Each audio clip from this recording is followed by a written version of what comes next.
Welcome to Boxing Fans Talk TV. I'm your host, TDT. You can refer to me as Miss T. We'll talk about John Fury a little bit and some other things.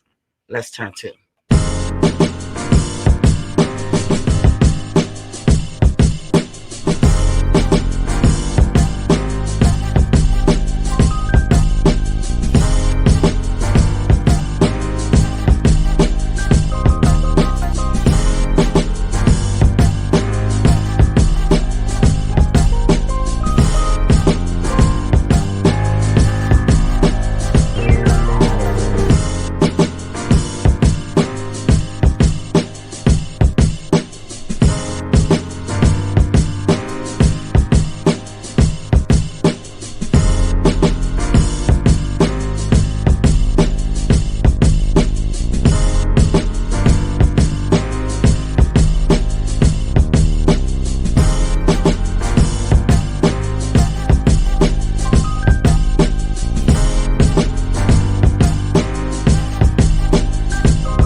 Welcome to Boxing Fans Talk TV.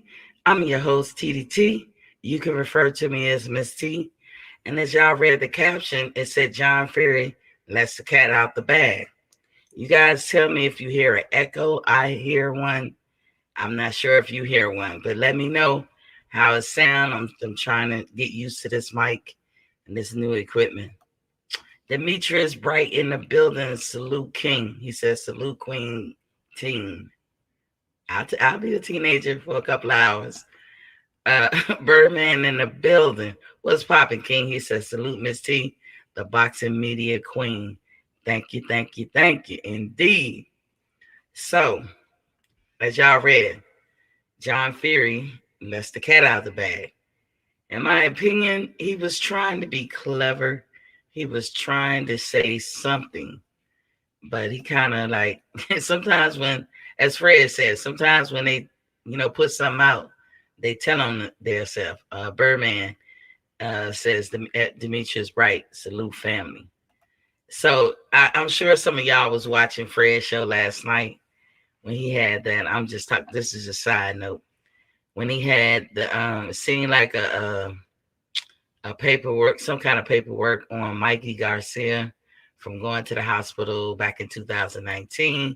I'm assuming that Mikey put out that information, but he didn't know what he was putting out, because the one thing that popped out to me is the part where he put race.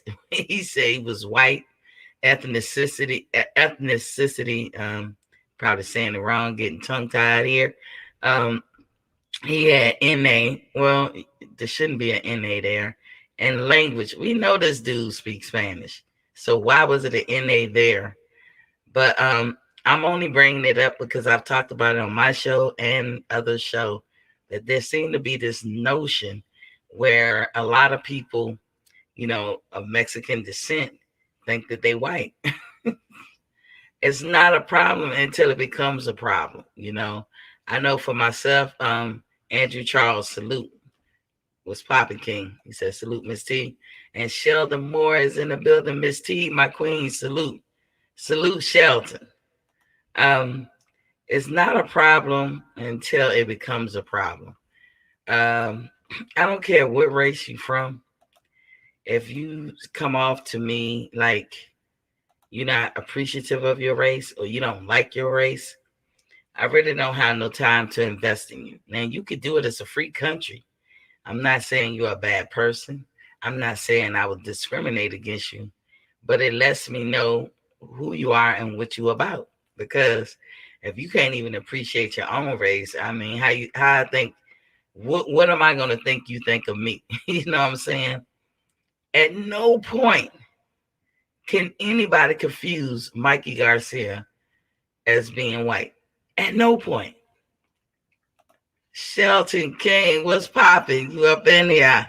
I ain't seen you in a couple of days. Miss T, my queen, what's going on? You know, you get busy sometimes, but you know, whenever you pop across my timeline, I check it out.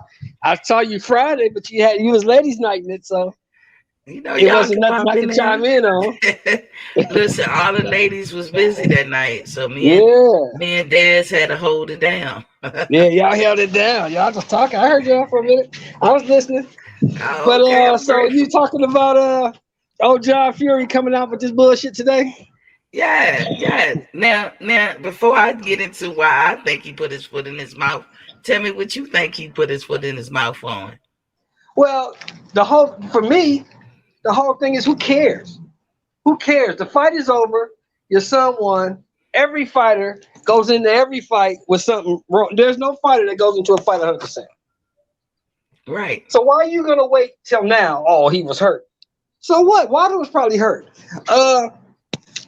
I'm pretty sure Caleb Plant was hurt. I'm pretty sure Canelo had a little nagging injury. No fighter goes into any fight 100%. So that's irrelevant. Nobody cares. Your son won. Move on, man. Go on and fight White. You got to fight Dillian White. Fight him. Stop living in the past. I'm I so heard him tired trying to avoid that. of these fighters living in the past, like Teofimo, I beat Lomachenko. Yeah, but that was almost 13, 14 months ago. Nobody cares about that now. What are you doing next? You know how I thought he put his foot in his mouth? Like here it go. He said his son had 2 elbow injuries, right? Okay. He had 2. Like you said, no fighter comes in unscathed. Okay. And then he said, the things that caught the things that caught my attention was him saying his sons needed injections. Bing, bing, bing, bing, bing. That rang like loud and clear. I see where you're going. Go ahead. See where I'm going with this? I see where you're going. See, sometimes people call themselves being clever and they throw a little nugget out there for us folks. Andrew Charles said, Birdman, peace family. Birdman has saluted Andrew Charles. So when I saw that, I was like, an injection? Is that allowed? I don't think it's allowed. And, what happens is you have to disclose the injury to the Nevada State Athletic Commission, and they have to determine if you want to continue with the fight. They determine what you can use and what you can't use. Like you can use cortisone or something like that just to get through the fight. They determine. And remember, Manny Pacquiao supposedly had a shoulder injury when he fought Floyd, right? Right. But he didn't disclose it at the when you have the exam 2 weeks before the fight. You have a medical exam 2 weeks before the fight. He didn't disclose it then. Right. But he came at night of the fight saying he needed a cortisone injection because his shoulder was hurt. And Nevada said, nope, you didn't tell us about it. Can't do it. He actually asked for Tramadol, remember? Right. He told them, hell to the no. You can get cortisol because they don't give you numbing medicine. The thing is, you cannot say you get something to numb you and it goes directly and only to the problem. It'll numb you everywhere. You cannot numb your whole shoulder, exactly. Numbing agent. Right. And he didn't disclose the injury at the medical exam you have 2 weeks before the fight. So since you didn't tell us about it, we don't care about it. Either you fight or you don't fight. What are you gonna do? Exactly. So that's the nugget I picked up. I said, oh, did Deontay know this? Did anybody else know this? I mean, I'm pretty sure they knew because they have that medical exam 2 weeks before the fight, and he had to disclose that injury to be able to get the shot. He had to. But also he said that he had surgery. I don't know, he's kind of vague in what he's saying, but it sounds like that Tyson Fury 4 weeks before the fight had some kind of surgery. L-Dub in the building was popping king. Probably a little clean out surgery. You know that orthoscopic shit. They just go in there with the laser and just clean it out. Some little bullshit that really it takes like a couple days to heal. They have it in the NFL all the time. People get their knee scoped, come back and play the next Sunday. So it's that's no big deal. I mean, but it's big, like you said, if you didn't disclose, because I never heard about it. That would have been the talk. He's asking for a numbing agent. That is true. That is true. The boxing section, TDS is in the building. Salute that is my true. dogs in the chat. So there go my man Kyle the hater. Kyle is a hater. OG Shelton Moore, I gotta call you. Call me up, hater. Call me up. So you've been hating on that little Mexican boy ever since he beat that boy up. You've been hating bad. So that's what I picked up on. Like, first of all, that's not allowed, numbing agents. No, it's not. It shouldn't be. It shouldn't be. It just put another albatross over top of Tyson Fury head. Wherever he go, he has a hanging and virtual or imaginary albatross around him. He bad luck. You know what I'm saying? Yeah. Tyson Fury's bad news all the way around. It proves that what I feel about him is right, like that he's dishonorable. But do this. Well, the sad thing about that, Ms. T, the sad thing about that is he told you that. Yeah, Tyson Fury has told you that on numerous occasions. But I guess any white man would do. And so I'm not saying it to try to change nothing that happened. Yeah. But it definitely validates what we be thinking. And so when I say to people, I don't care what they say, Deontay won the first fight, he won the third fight. I'm standing by that. I can't change which the record is, but it just adds validity to what I'm saying. Like a numbing agent, no wonder your ass get up. And one day I'm going to do a show about... You just called him out. I'm going to see you just called him out. Pretty much.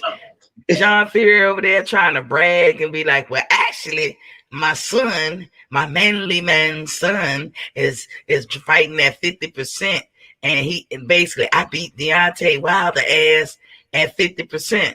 Okay, but you cheated. And that's cheating to me. You're not supposed to have that. Well, it was kind of and I'm gonna be honest, Miss T. I'm gonna be honest, Miss T. You know what I'm saying? A lot of this shit is caused by both of them. And I'm going to tell you why. Mm-hmm. You knew this guy was a cheater before you fought him the first time. Because you said that yourself. Yeah. Wilder's team said that themselves. So if you knew this guy was a cheater, why did you fight him in the first place? Why? I can answer that. Sometimes it's hard to get around. It's the business of boxing. You either gonna fight or you don't fight. You either gonna show up or you're not gonna show up. Sometimes some things can't be helped. I'm not trying to advocate that something be done or change things. Right. When we talk about this fight and put it in the right perspective, because I actually said I didn't see no cheating on Tyson Fury part in the fight. I never called him a cheat in his third fight. I did say that the ref had a long count. And this is the first time I've ever heard people bring up the excuse of it's not a 10-second count. It's a 10 count. It's not based on seconds. And now the cold thing about that, Ms. T, is this. If you read the rules, that's what it says. A 10 count. It says nothing about seconds. It says a 10 count. But that's what it says in the rule book. But should it have to? If you want to call out the 10-second rule, then it has to specify that in the rule book. But if it doesn't specify that in the rule book, you can't call it out. But yeah, you can, because if you look at the status quo, when they start the time, when they start counting, there is no break in counting. That's not how it. If they have to actually go back to the rule book and stipulate these things, then I guess they do. But when we all know in every fight, when they count 1, 2, 3, 4, we talking seconds. It's when you talking time. Just the fact that they have a timekeeper tells you it's a unit, a measurement of time. It ain't 5 seconds. It's not 4. It's 1. But what I saw, I'm gonna tell you what I saw. Now, this is what I saw, and I read the rules to make sure I was right. When Fury went down, Wilder went to the wrong corner. The ref's job is when the fighter goes down, the first thing he must do is direct the fighter who's standing to the neutral corner. He did that. He directed Wilder to the neutral corner. When he turned around, he went right to the timekeeper. The timekeeper said 4, and that's where he started his count at 4. It was a long count, dog. Because I'm gonna tell you right now, if you start the count and you start the count at 17 seconds, and he don't get to his feet till 15, he's out. Ricky Williams said, "Peace to the God and goddesses showing love to you." What's Ricky. up, Rick? DJ in the building was Papa King. He said, DJ, "Miss my man, OG what's happening? Shelton, Them Eagles what's is good, doing my terrible, people?" brother. You got to do something about your Eagles, man. Ricky Williams said the count was supposed to be maintained. Exactly, indeed. He said the count was supposed to be maintained. He said it twice. So yeah, that's all I was saying. Am I trying to reverse the decision? No. But when John comes out and say that, it irritates you. It irritates me. I have to come back and say, which I didn't say before, that Tyson Fury was living foul. So when I say, in my opinion, Deontay won, I stand by that. I just stand by that. That's my whole point, Ms. T. I'm with you on that. Why are you even bringing that up? Who cares now? The fight is over. It's in the record book. We didn't even need that information. Nobody cares.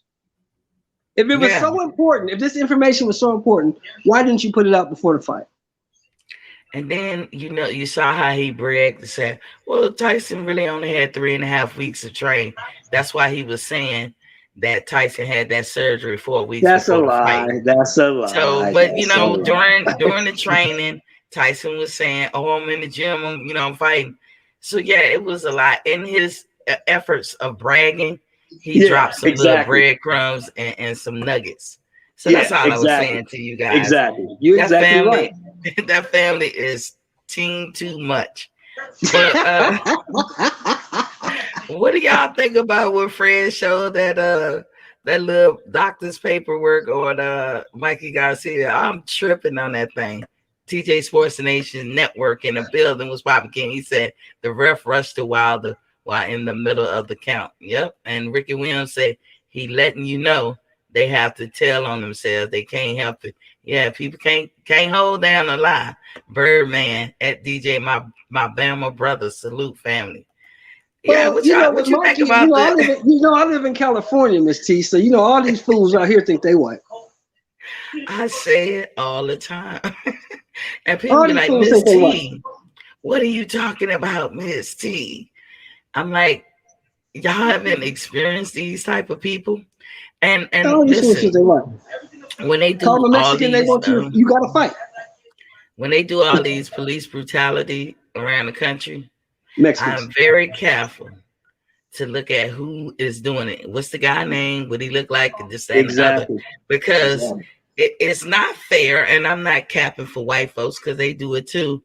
But it's not fair to always say it's the white man doing it. It's the white man doing it.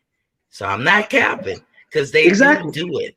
However, when I keep looking at, and it's Mr. Rodriguez who shot that black man, Mr. Lopez who shot that black man, I started to be like, what white folks is on here? And then I look at them and I see the Latino in them. They might just be really fair-skinned, but they think they white. So they think they have privileges that they think white men have, who white men even know nowadays they don't really have. So the racism is really coming from them. But what's weird? I went back in my mental Rolodex and I thought about when I first was introduced to Mikey Garcia and Leo Santa Cruz around about the same time. They both be wearing them tight ass pants, and back in the day when they were smaller, and them cowboy hats, right? As I look at Leo, I felt like he was just himself, Leo. I didn't get no bad vibes or anything. I took him at his word. He's a Mexican, a proud Mexican, whatever the case. I didn't even think beyond what I saw. When I saw Mikey, I said, oh, this nigga think he white. Now, let me let y'all know something. Mikey is anything but white. He about a couple of shades lighter than Errol Spence. How in the hell did that wind up on his paperwork? He put it there because that's his true feeling. He put it there because that's his true feeling. That's what he thinks. And it's sad. He think his little paper. He think the little paper he's accumulated makes him white. That's what he thinks. He probably counted himself on the census as white. Mikey, you fucking up the rotation. You fucking up representation you can get for your area by lying about the fact that you white. You all Mexican. You, a matter of fact, you on the dark side. Yeah. You know, you're on the dark side. Your hair by itself do not say white man. And like I say, you a couple of shades lighter than Errol Spence. What you talking about, bro? Ricky Williams says, sis, that's why I can't stand that POC, people of color label. They not with us. They not. Indeed. Birdman said, ain't nothing changed. They used the Indians back in slave days to catch the slaves and present. They use the Mexican present day. They do the Mexicans. You see the Indian and Indians, like on this side of the hemisphere, beautiful people. Yes. I don't mean to say it like that because I'm not to suggest that the other side don't have beautiful people, but I'm talking about North American Indians. They're beautiful people. Skin is beautiful. I see number of beauty, but he's ashamed of that. He got to wipe that shit out in his genetics. Guarantee you. I don't know his wife, and I'm not disrespecting her when I say this, but I guarantee you, if she is Latina, she fair skinned, she look white. He actually married a white person. Probably. But it's interesting that he would not even claim his language on that paper. Yeah, that's crazy. The ethnicity part said NA. The language said NA. Nigga, you know you speak Spanish. What you think made Fred bring that up? Fred was I was wondering too at first, but I think Fred was talking about just the Garcia's approach and how they do stuff. Like they put on their that style. Fred always saying that they outdated and how they train people, and as you see people dropping off their roster like flies, but he was also talking about the fact that he claims he's a lightweight or he's a small guy.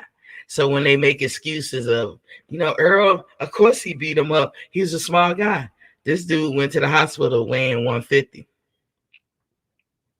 You see what I'm saying? Or whatever that paperwork was from. You muted. You muted.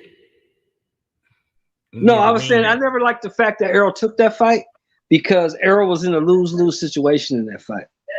If you beat him up, you beat up a lightweight. If you lose to him, you ain't shit because you lost to a lightweight.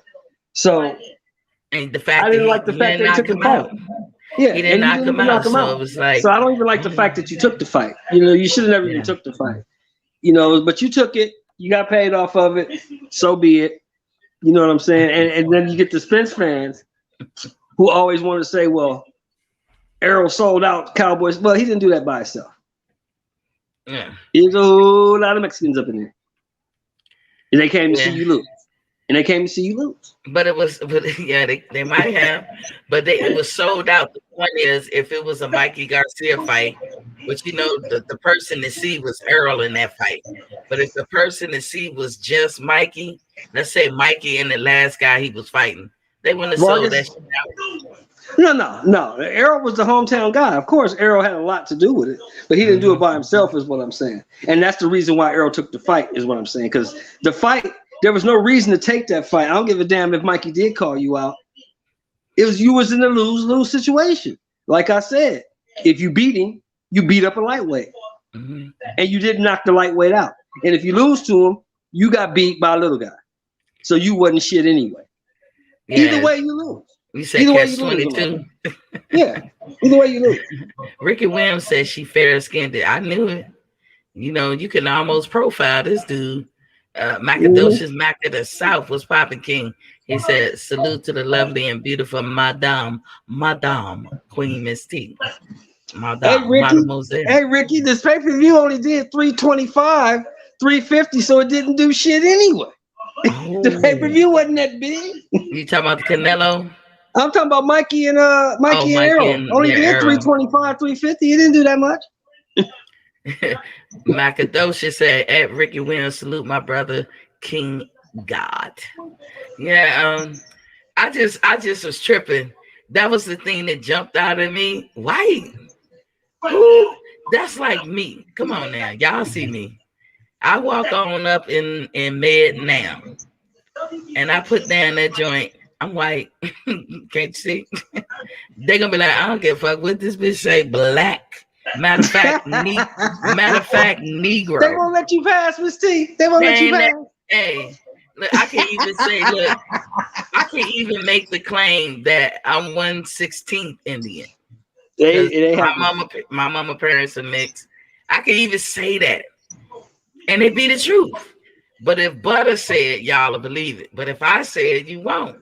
It's still the truth. No. You see what I'm saying? This is what I say all the time, Miss T. It don't matter what you think. What you say, what they call you when you walk out the room. Yeah. And like I said, they be like, this bitch that lost her mind. We recommended that she see all types of counseling because this girl thinks she white. We putting down Negroid. We're gonna put that down. You know what I'm saying? So Mikey got the same problem I got.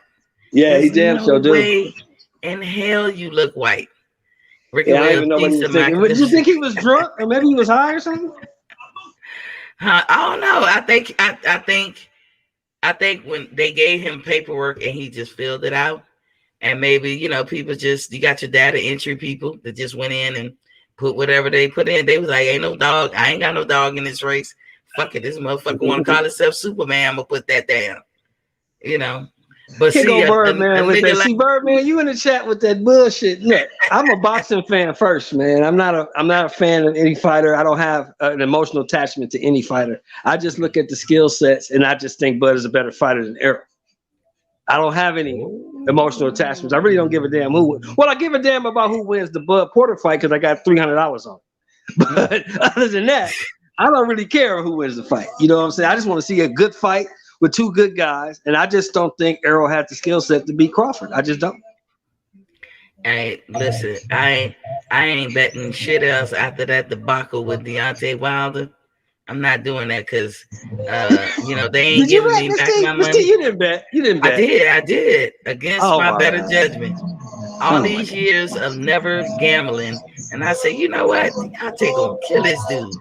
He gonna knock him out, and he did, but it didn't count. So they got to keep. I'm so sorry for you. I'm so sorry for you. That's a couple of pair of shoes, maybe a couple of outfits. I want my ends back. Ricky Williams said, who else did $325K? And but none of these dudes are stars, Rick. Ain't none of these dudes stars. I don't know where people get this pay-per-view star stuff from. Tank Davis fights do an average of 220 pay-per-view buys. That's not a star. 325, 350,000 pay-per-view buys is not a star. I don't know where people make this stuff up at. It's not a star. Leonard Ellaby says it. Tank Davis is a star. So Ricky Williams said EJ his own promo. The money hit different. Birdman is like at Birdman, my Bama bro. Salute family. Macadocious Mac said at Birdman. Demetrius Wright, L Dub, the expert TBS. Salute to my brothers, my kings. Birdman said that was a purposeful beat down. He did what he was supposed to do, beat him down from start to finish, and Mikey ain't been the same since. Shelton, your bud.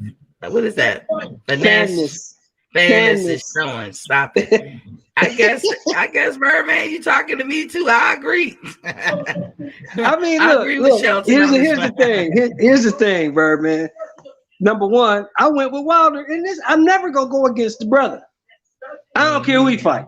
I'm always gonna roll with my people. It's just sometimes I didn't, I was hoping Wilder could win. I didn't think he could because I think the dude is just better than him. I was hoping he could pull it off though.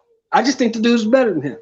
And look, getting back to Wilder, what that dude did in 12 or 13 years of boxing, starting from driving a truck to going to heavyweight champion of the world, that shit will probably never be equal.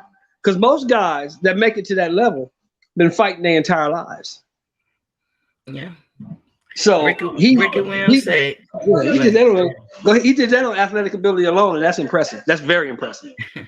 Ricky Williams said it's not what they call you, it's what you call yourself. I choose other. Hold on, let me get some of these chats. DJ said, Miss T, he's what they call a coconut brown on the outside, white in the inside.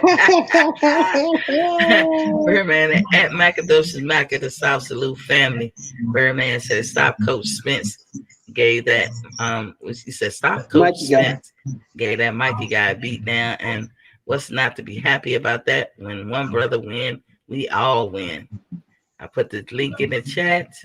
Salute at Macadocious Mac of the South. Yeah, but there is an argument that he should have knocked him out. I don't care about that either way. Earl could have fought him. Earl could have fought him however he wanted to fight him.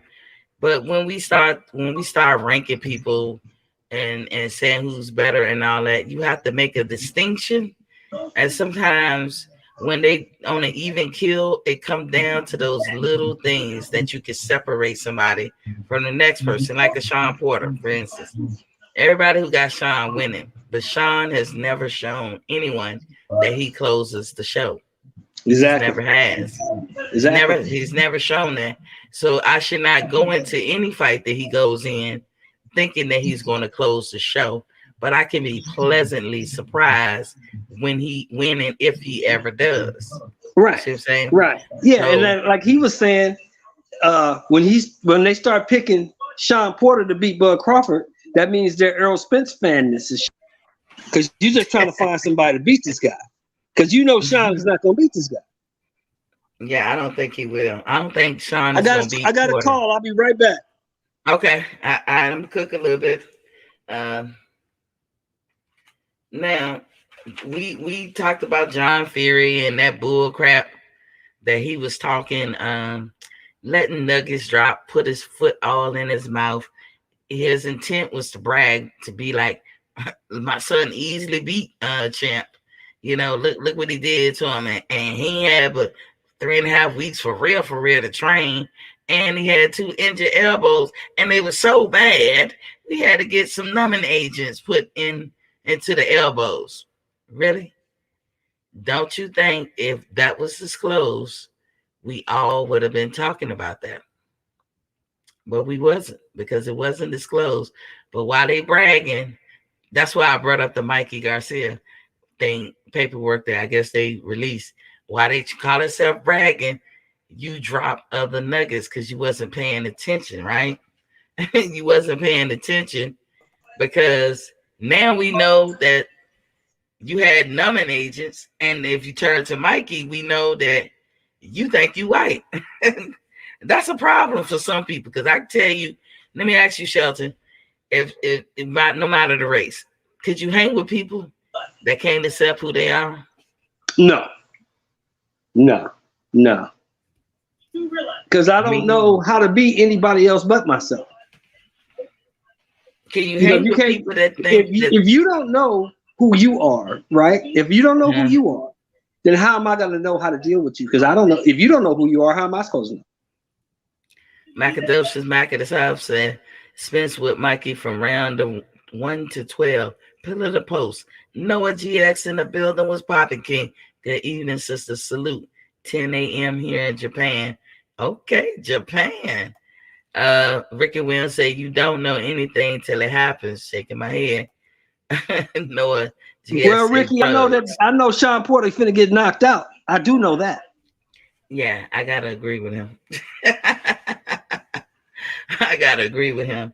Now, Shelton, since I ain't seen you in a minute, did you want to speak on that little clip floating around with Sean Porter sounding not so convinced of his abilities in regards to Boots, and he compared him to Terrence?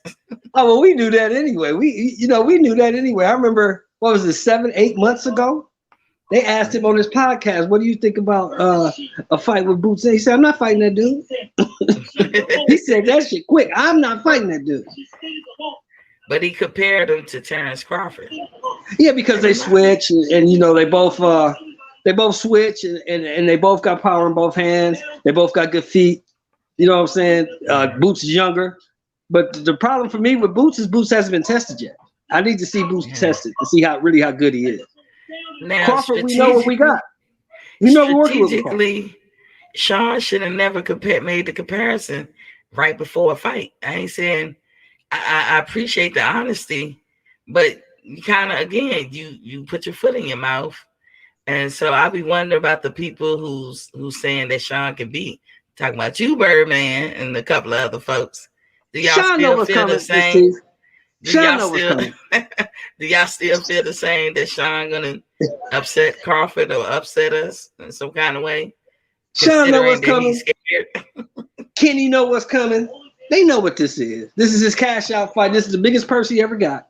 This is cash out, so he can go on off into his broadcasting career. Sean know what's coming. It was so revealing. I was like, if I was Bud, I'd be like eating that whole statement for lunch. I'd be like, I got you. But don't fall, trick to nothing. Do what you normally do, Bud. As I know, Crawford knows that this is his.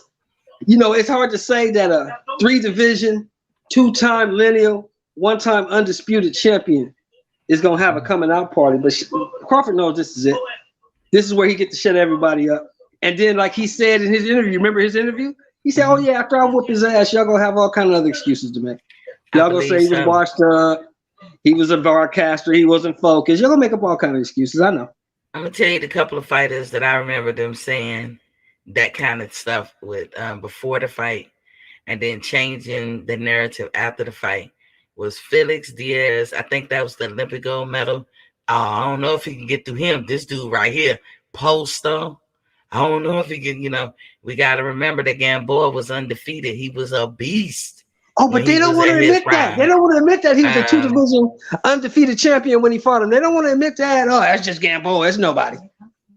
Yeah. Delorme, when he fought Crawford, was an undefeated fighter, up and coming. I don't know how you want to rank him, but he was up and coming. He was undefeated, and he was hurting folks. Was the Mean Machine undefeated? Yeah, Mean Machine is a great fighter. He just gasses out. I don't know. Was he? That I don't know, but he probably was. I know he was a big to-do for Virgil Ortiz, who fought Mean Machine after Crawford. Oh, yeah, man. Virgil's the truth. Yeah, Virgil. Okay. Well, I have one thing to say to all those dudes. They always say this and that. I say, you know what I say, Miss T? I say, put him in there. Put his ass in there. That's all you got to do. If they can make the fight, put his ass in there, and let's see what happens. Birdman said Porter gonna shock the world, and Bud fans can't fight for him. Better stop living off that myth. Same thing happened to Loma, gonna happen to Bud. All hype until it's proven that's just what it is. And Ricky okay, Birdman, I want to see you on the 22nd. That's a Monday. The fight happens on the Friday, 21st. So 23rd is a Monday. I want to see you here on this channel on the 23rd, and I want you to make that statement one more time. We're going to rub it in. I'm just giving y'all a heads up. We're going to rub it in. I'm going to rub it in. I'm going to rub it in. If it's an epic fail, man, if I can say it, I'm going to be honest, but see if I can say it, this is the truth. I'm telling y'all this is how I truly feel. He going to beat the Hebrew shit out this boy. I just know he going to win, and I think he going to knock him out. But if it's an epic fail, I'm going to have this attitude. Did y'all hear that? Yeah. Oh, yeah. Okay, but he gonna beat this guy. This guy. I mean, I've been watching this guy since the amateurs. I've watched his whole career. This guy fights one way. Mm-hmm. You know what I'm saying? He's a come forward fighter with great feet. He has no pop, and he got great stamina. Yeah, Porter. He has great stamina, great feet. He has no pop, and he's come forward. He only knows how to fight one way. Ricky Williams Bud is gonna use his length. Mm-hmm. Bud is an expert at distance and masterful at getting your timing. And once he gets his timing down, this fight is going to be over. This fight is going to end quicker than they think. Over. Ricky Williams said, I knew Bud would beat Poster and Gamboa. And Birdman said, okay, Sheldon, laugh out loud. We just giving y'all a heads up. So we said with love. Yeah, I love y'all. Y'all my family. Say it with me. Say it with me. Bud, y'all gonna be like, Bud is the greatest. Say the truth. That's all I want you to say. Say the truth. Just say the truth. Just say the truth. And shame the devil. Now I'm going to talk about this, Miss T. This is something I want to talk about. I was embarrassed. Really, I was really embarrassed Saturday night. Uh-oh. You got the Charlos out there drunk, tripping. It's been several years. Yeah. You got Errol out there drunk. I mean, hold on. This drinking got to stop, man. This drinking in public Got to stop. Hold tight, man. Hold on. I don't know nothing about Earl. Would Yeah, I know somebody who was there. I know somebody who was there at the fight, and they spoke to Earl, and they say they could smell it. It's embarrassing. They got to stop doing this. You got to stop doing this stuff. You're not gonna be a top level athlete if every time you go out you getting loaded and drunk. Especially in boxing. This is not a sport where you can be drinking. Drinking will hurt you. Drinking will hurt you in this sport. They got to cut that shit out. That shit is embarrassing. That shit is not cool. So, if they want to emulate the great, and who we know at the great in our era is Floyd Marvin, Floyd, yeah, Floyd. Yeah. These guys never engaged in that type of stuff, and they were great because of it. Exactly. So it's incumbent upon the fighter. What's their goal? But sometimes, I guess when you reach the pinnacle, meaning you're a millionaire, having that type of money means never having to say you're sorry. But you're gonna say you're sorry when time catches up with you, because time waits for no one. And the same degradation of our body and ability that we have as regular American civilian life, that's going to happen to these boxers too. But when you young people always have a sense of invincibility. Right. You just have to remember yourself young. So sometimes I try to give that as a benefit of the doubt, because I knew at their age, you probably couldn't tell me shit neither. I would say younger. You couldn't tell me nothing in my early 20s. Oh no, I was an Army Ranger. You couldn't tell me a motherfucking thing. I thought I was the toughest dude on the block. But at 31, huh? You should know. At 31, you should know better. You get snowball by that age. Not women, not men. You don't get the benefit of the doubt no more. You know exactly, better. And the fact that you're competing in a sport that's so brutal, and you need your body to be in tip-top condition every time you step into that ring. You can't keep doing to yourself. Can't keep doing this to yourself. And the reason I'm talking about it is because the person that went to the fight, I have really no real connection to this person except for boxing. And they gave me this information without me asking for it. They just you know what I'm saying? This wasn't nothing I asked for. They told me they talked to the dude at the fight, and the dude was drunk. And I didn't even ask. He was with his wife, right? I don't know who he was with. I didn't even get that far. Once I heard drunk, I was like, wow, he drinking again? He got to stop that. He got to stop that. Because I remember a couple of years ago, I talked to Nate Jones. Nate Jones, you know, he holds the bags for he used to hold the pads for Mayweather, you know, the body bag. Yeah, I met him too. Nate. And I was talking to Nate. I was in Vegas, and I talked to Nate. And I asked him, you know, that's when this Spence Crawford fight was just heating up. And I said, if this fight happens, Nate, Spence Crawford, who you got? He said, oh, Crawford gonna knock him out. I said, damn, Nate, like that? I mean, Spence is, you know, he killing people right now. He doing his thing. He said, no, Crawford gonna knock him out. He said, Errol's a drunk. Everybody in boxing know Errol's a drunk. Wow. And that was 3 years ago. Wow. To throw icing on that, remember that dude that called himself One Tooth? Yeah. Muhammad. Yeah, he was saying that shit like 3-4 years ago about the Charlos and Errol. And I'm telling you, I'll listen to some and I'll let it go in one ear, out one ear, but I'll put it, you know, somewhere deep in my mental Rolodex. Exactly. And then I say, you know, people, we all have vices. I'm not here to judge nobody. No. That might be a vice for them. But like you said, in this boxing world, it's not conducive for what you're trying to do. Now, once you have an incident that you should learn a lesson from, and you might be doing it a lot better. Like, you know, you drinking, you got your lady with you, you go out and you don't cause no scene of ruckus. You take it back to the house. You're a grown man. You can do what you want. But after those incidents that Errol had, you're right. I wouldn't be touching nobody liquor. Exactly. Ricky Williams said every time, Mr. Shelton, you're teaching, reaching. Petty ass I'm just telling you what I've heard. You know what I'm saying? What I know. Welcome to the building, King.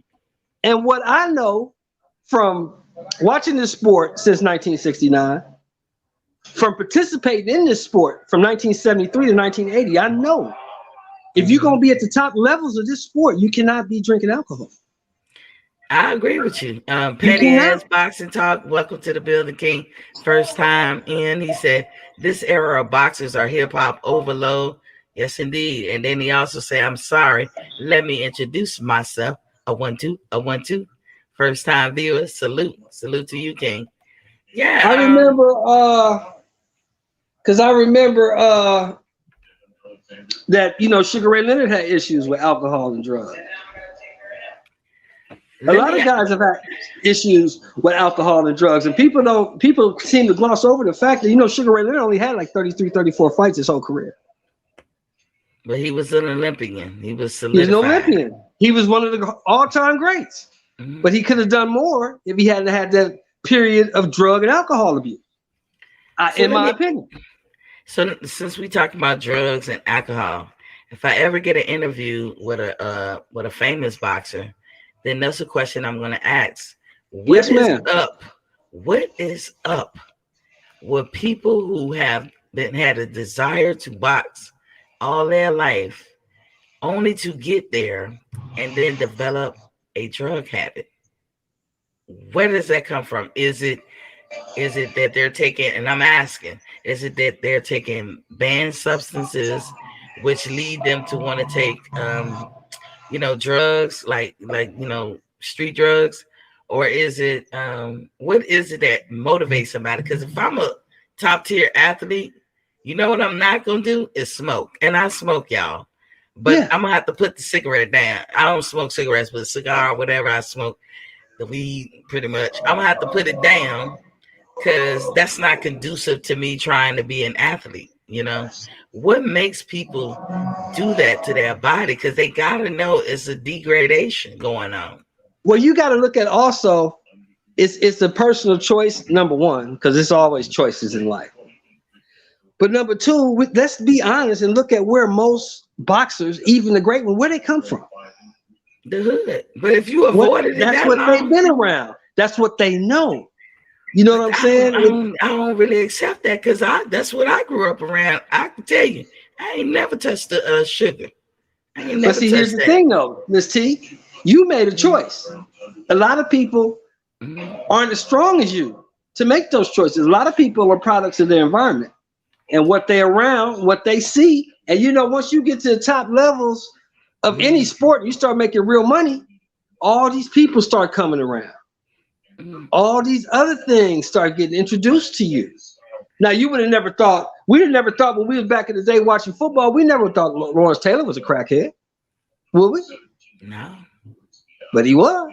But here's the thing, is it the people or the pressure? Because again, if you can avoid it growing up, that's peer pressure is hell on a teenager. I mean, when you get past, that's the one part about teenagehood. When you get out of it, you be like, whew, I made it through. I don't want to go through that kind of pressure. Kyle said, Birdman, salute my brother. Salute to Ricky Williams from Kyle. And DJ salute from Kyle. Well, my grandfather told me this a long time ago when I was a little bitty boy, and I live by it today. It's about the people you're around and where you hang and the people you associate yourself with, right? Mm-hmm. He used to always tell me, boy, if you go to the barbershop enough times, eventually you're going to get a haircut. I like that. You know what I'm saying? So if you hanging around people that's drinking and doing dope and all this type of stuff, if you constantly hanging around those type of people, eventually you're gonna check it out. Yeah, but eventually you're gonna check it out. And that's just what usually happens, I believe, because you gotta remember, most of these guys, not all of them, but most of these guys, when they start making real money, they're very, very young. And it's hard to tell. Yeah, this in real life. It's hard to tell the person who's making all the money what to do. It is, but if you say it's hard to tell the person who's making all the money what to do. If you say you about this pimping and you trying to get to this elite level, how does sugar, y'all know what I'm talking about when I say sugar as far as drugs, how does that help you? I want to get an expert on here to talk about that particular drug that athletes do, seem to gravitate towards it because I happen to think it has some benefits when you're in this type of thing. I do, because I think you don't feel shit. And if you don't feel shit, that could be true. That could be true. It is a number. It does number. That's true. But then again, you know, my thing is, I just don't believe that. I just think that these guys, they don't have any kind of guidance. I mean, they don't have anybody to tell them no. Because you got to think about top tier athletes. You've been catered to for a long time. And the people around you, unless you got real solid people around you who care about you, they're more like yes men. Whatever you want to do, fine, as long as he don't cut my water off. You see what I'm saying? Mm-hmm. And nobody's there to tell you, hey man, no, don't do that. Hey man, no, that's not cool. Hey man, stop doing that. You need to do this. I always say this. I used to say this about Wilder. I think Wilder had people around him who told him what he wanted to hear, instead of people around him telling him what he needed to hear. You know, you gotta be careful. You can get cut up in here through the screen. But that's the truth. I believe that. I believe Deontay Wilder had people around him telling him what he wanted to hear, instead of people around him telling him what he needed to hear. The expressions of Mr. Shelton does not reflect the show's expressions. That's what I believe. Petty ass boxing talk said, Coach, I partly agree. Drugs are definitely a choice, but not the environment. Mr. Shelton, are you a coach? I didn't know that. So. Oh no. I don't coach nothing. I used to box. I boxed for 7 years. Okay. I'm a soldier. That's what I've done most of my life. You said he a killing machine. All right. But that's you know how they train. You know how they train y'all. Yeah, exactly. I did what I was told, like a dummy. I did what I was told. But Miss T, I'm gonna give you some good news. Right. I just went to my QTC appointment on Friday. On Friday. So if it all works out. This for the re-up or the first round? This is the third time. I've been denied twice. Oh, you know, eventually they do say yes. Yeah, exactly. You know, when I be talking about army dudes and Marine dudes, they train killers first. That's the first job, and then they have a second job. The Air Force and the Navy, we have our job, and I can tell you, the Navy, we put warheads on foreheads. We press buttons. Exactly. That's what we do. So we ain't getting dirty. I press buttons all day, and then I go lay in my rack. Get up the next day. We out there. That's why I tell people. Reason I got out because I got tired of sleeping on the ground 10 months out the year. That's why I didn't ever join there. I need air conditioning and 3 squares a day, and a shower. Yes, man. Yeah. Sometimes we didn't get a shower for 3 weeks. Oh hell! So they send you back to headquarters company. Send you back to the rear, get you some R&R, get a shower, get some food, stay for 2 days, and get your ass back out. That's why I would say this, and don't to the ladies who may listen and come back and watch. So don't beat me up. I was not one of those people that had my hands up in the air saying, "Yeah, we should be on the front line too." No, we should be in the back.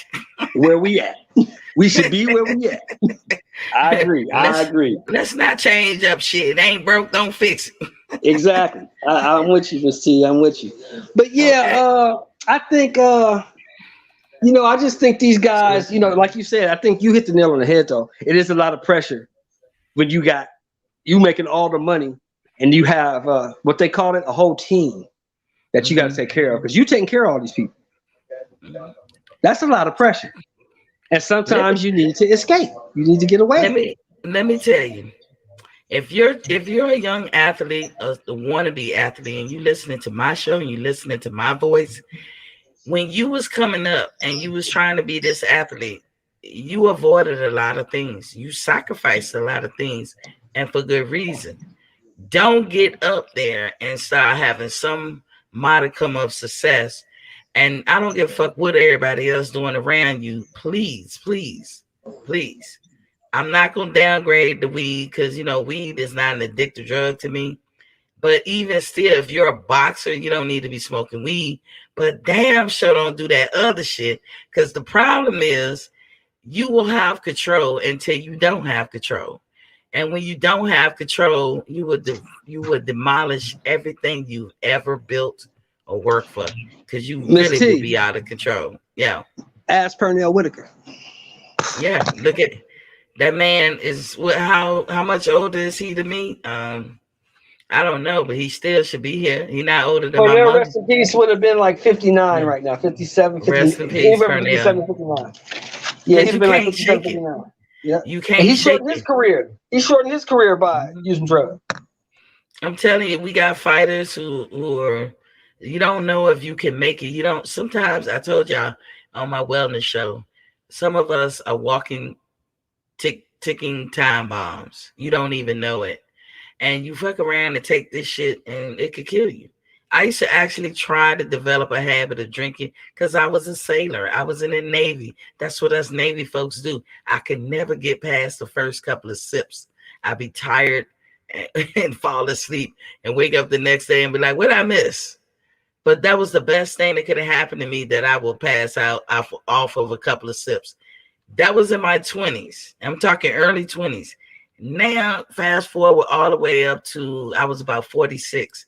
I take 45 or 46. I take this full in-depth allergy test, find out that I'm allergic severely to alcohol.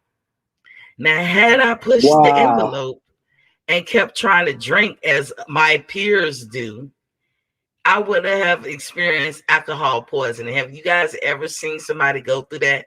That shit is serious. And it would scare the shit out you.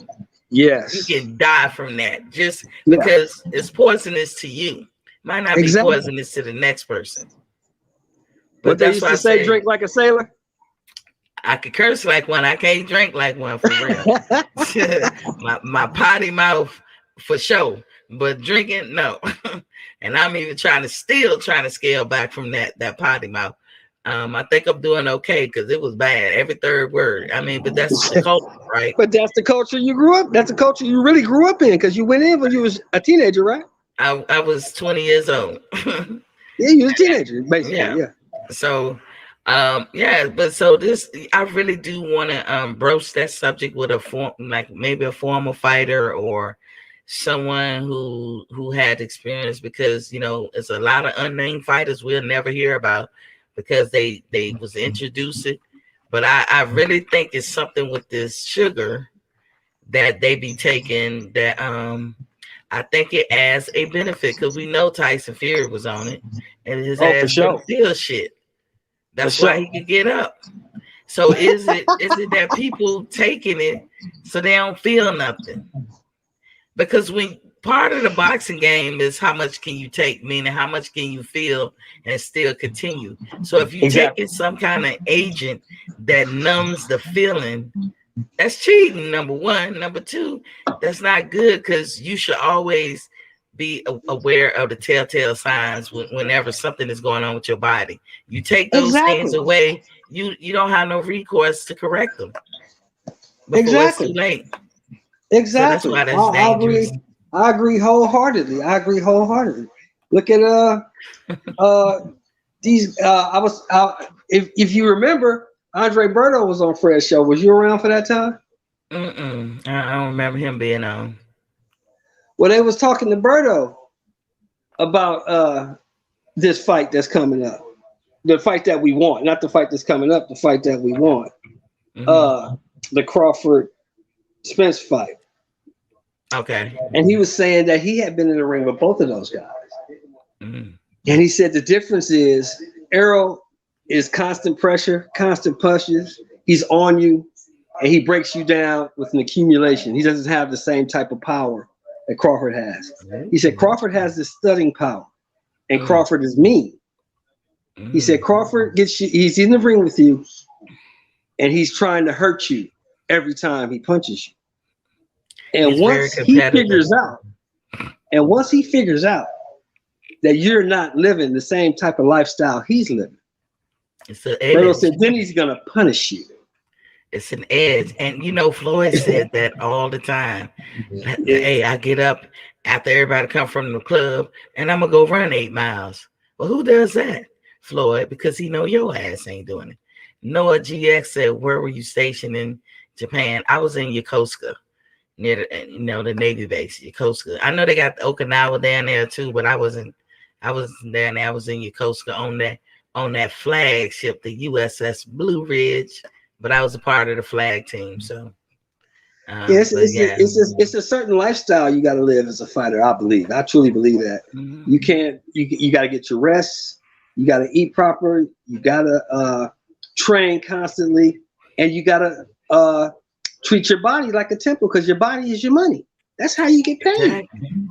And here's the thing: if you're a fighter and you want to do it for, let's say you're 20 years old and you come into pro fighting, you want to do it. You telling yourself, I'm only gonna do it for like 6 years, 7 years. I guess you can go and have fun, but none of y'all do that. Y'all want to do it for as long as you can, and sometimes that means close to 40. So when you're young, you're resilient. You can take stuff. You can bounce back from shit. You can be up all night, go to work the next day, and don't miss a beat. Like we did. But time you get 30s, it's down here for everybody. So now no one's exempt. Independent of all that stuff you did before.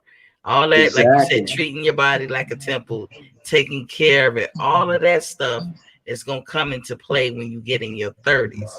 But here's something for you, Miss T. Why do you think Bernard Hopkins fought until he was 51? Because he kept his temple clean. There it is. Kept his body clean. He had a routine. Winning titles at 45, 46, 47 years old. Body look amazing. As a woman, I'm watching. So, but his body look amazing, but it wasn't really my type. But like body wise, he looked amazing. Like he could put on a suit and look good. I didn't see the degradation. If he had put a hat on and was clean shaved, because like y'all beard can tell your age, or that great show. Yeah. That great show. But if he had like a hoodie on or something, I wouldn't know. Did you know that Bernard Hopkins during his career was never over 10 or 15 pounds off weight? Never. I can believe that, because I look at him now. I can believe that. It's called discipline. Having the discipline. That's what killed Mike Tyson. No discipline. Noah GX said, "Thank you both for your service. Salute." Thank you, King. Thank you, sir. We did it for the red, white, and blue. But you know what? Bernard Hopkins, there's a lot of shit that he say that I be having issue with. Such as just certain things he say, like when he got on Earl, I can't remember everything, but I got to the point where whatever. But I do say the man's a professional fighter, and he's earned the right to have opinions, whether I like him or not. But he's one of those. He's what I call a low key potential pimp, and and there's some men who have that talent. Because I have to sit here and ask myself, I'm like, that dude talks so smooth. He could be a pimp. Like he could change your mind. You'd be like, wait a minute, I thought I was correct in what I was saying, but I guess I wasn't. Like some people have that ability. I'm gonna tell you who else got that ability. And I call him Big Daddy. Big Daddy Bill Haney. He got that ability. Haney could sell ice to an Eskimo. Yes, they can low key be a pimp. I'm not calling these guys pimps. I'm just saying they have whatever that ability is that pimps have, because it's a special kind of ability to convince people to go against their own judgment and what's better for them. That's an ability, and that's a gift. And some people got it, some people don't. It's what you do with your gift. But and it's usually people who are talkers. And so I see B-Hop is that. I can see Bill Haney has that gift. Just some people, if they got that gift, I'll be like, wow, okay. I mean, it's not a bad thing, y'all. I'm not saying it in a bad way. Noah GX said B-Hop came out of prison and then became a champion. And I heard he was record shop when he was in prison. Yeah, B-Hop, he been through it. So if there's anybody in a position to speak on the trappings of a top level fighter and what you go through and what you have to avoid, is B-Hop, because he's seen it, he's been there, he's done it. True. You know what I'm And that's why saying? I So, say that's why I don't get upset too much when he say stuff. Like even though the average person can say it, and I be like, "What?" and I be all hyped, but they'll be like, "He earned the right." Now, what I don't like is when I cannot see, and maybe I ain't meant to see, when these fighters or former fighters have a problem with other fighters, like the disrespect that some of these former fighters show Deontay for no apparent reason. And I have to say no apparent reason because we don't see Deontay out there talking shit and putting people down and downgrading them. We don't ever see that. So where does that come from? well, I mean, here's the thing, right? And this is what I saw. People got behind Wilder for whatever reason. They liked his style. I was a Wilder fan. I liked his style. I liked what he did in the ring. I liked what he did. When if you look at it though, from a pure boxing standpoint, just boxing, he was in the same position really as Larry Holmes was. You remember when Ali retired, right? Vaguely, I was young. You was young. When I wasn't into boxing. I'll say that. Right. That well, I'll say this. I'll break it down for you. When Ali retired, Ali had ran through everybody in 2 decades. He ran through them all in the 60s. Was stripped of his title, 3.5 years out of boxing. Was allowed to come back in 1970. From 70 to 77, he ran through the division again. Cleaned it out. Beat them all. So when Holmes became champion, his only real tough fights were Norton, Shavers, and maybe the guy he beat, Cooney. But the rest of those dudes, he ran through them because they just weren't that good. But that's not his fault. Right. So are you saying that it's not Deontay's fault? Are you making it's not Deontay's fault. It's not Deontay's fault that the heavyweight division was shit. And we all know it was. There was really nobody in it. But the guys they lined up in front of him, he beat them. Right. You got to respect him for that. You know what I'm saying? Now, Tyson Fury is probably the best fighter he ever fought because people always want to say Luis Ortiz. Okay, Luis Ortiz, but who did he fight? Who did he beat? Nobody fight you. You really can't. That's why I be careful so you really never knew. That. That's what I'm saying. You really never knew how good he was because he had never been tested. And every time he fought Wilder, he got his ass beat. So how good really was he? I mean, he wasn't that good. That's one person. See, I look at it with the Ortiz and Wilder, like that's one person that beat Ortiz, but everybody else ain't gonna have such luck. Just like with Tyson, Tyson can't beat Dillian White, but Deontay could beat Dillian White. It's just somebody has said it best, like Tyson had Deontay's number. But what I'm saying is, where does the disrespect come from? With people and the way they treat or feel about Deontay. You possibly cannot be mad that this man started when he was 19 to 20 years old. Like, what a thing to be mad at. Right. Maybe in their household, they promoted football and basketball or he was a preacher's kid. So maybe that was the emphasis in the household. Whether, because your parents kind of guide you to kind of what they want, and tell the kid, put their foot down and say, no, mom, no, dad, I want to be this, I want to be that. But why is it a problem for Floyd Mayweather or Mike Tyson when it comes to what Deontay can or cannot do? I don't understand. And outside of that, that's what you mad at? Because I can't say that Deontay is out here bad mouthing you. Or downgrading. No, he wasn't. He wasn't. He never downgraded him. He did say that he would knock out a prime Mike Tyson, which I thought was crazy. I think but he said that. But that's how he felt. I mean, Nah, Mike was Yeah. destroyed. I Prime used to Mike watch was- his fights, but you know, Yeah, again, I Prime still Mike was wasn't. nah. 85 to 88 wasn't nobody. Mike was nasty. I think He'd have broke he Deontay could've. down. Them body shots, it's been ugly. But it really been Yeah, I ugly. mean, we'll It never really got know, ugly but quick. it's what he's supposed to say.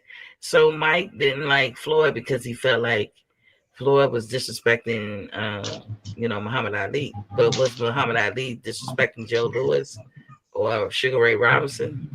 Well, Because you're what right. Floyd And was see saying- now, Miss T, you going back in history, and you know what? You're absolutely right.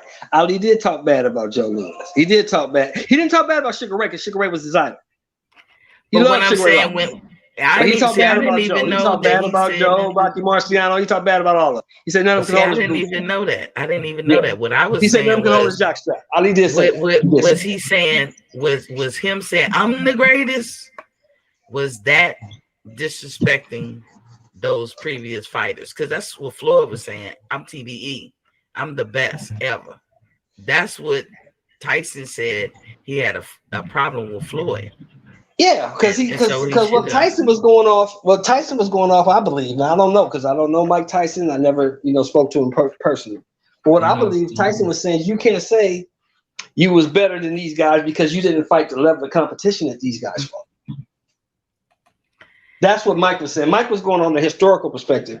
Guys who fought 15-round fights, guys who fought in 6-ounce gloves, guys who fought twice, 3 times a month. And he was saying, in his opinion, Floyd could not have beat those guys. Noah GX said Ali was the greatest troll. Laugh out loud. I don't know, Noah. You can get cut all the way in Japan. But see, the thing with Ali, though, the reason you say Ali was the greatest, because Ali, you can never, you have these conversations. Now, you've heard of Ms. T on these panels, how people say, well, Floyd ducked this guy ducked that guy, this guy ducked that guy, right? Right. You'll never hear anybody say Ali ducked anyone because he didn't. He fought them all, whoever they were. Back then, that's what being a man was about, right? Exactly. I mean, we got women boxing too, but we gonna evolve and say that's what being a champion is about. Yeah, but you fight them all. Male boxing dominated, so you fought them all. That was being a man, right? And to be totally honest, Floyd didn't do that. Deontay didn't do that. Nobody.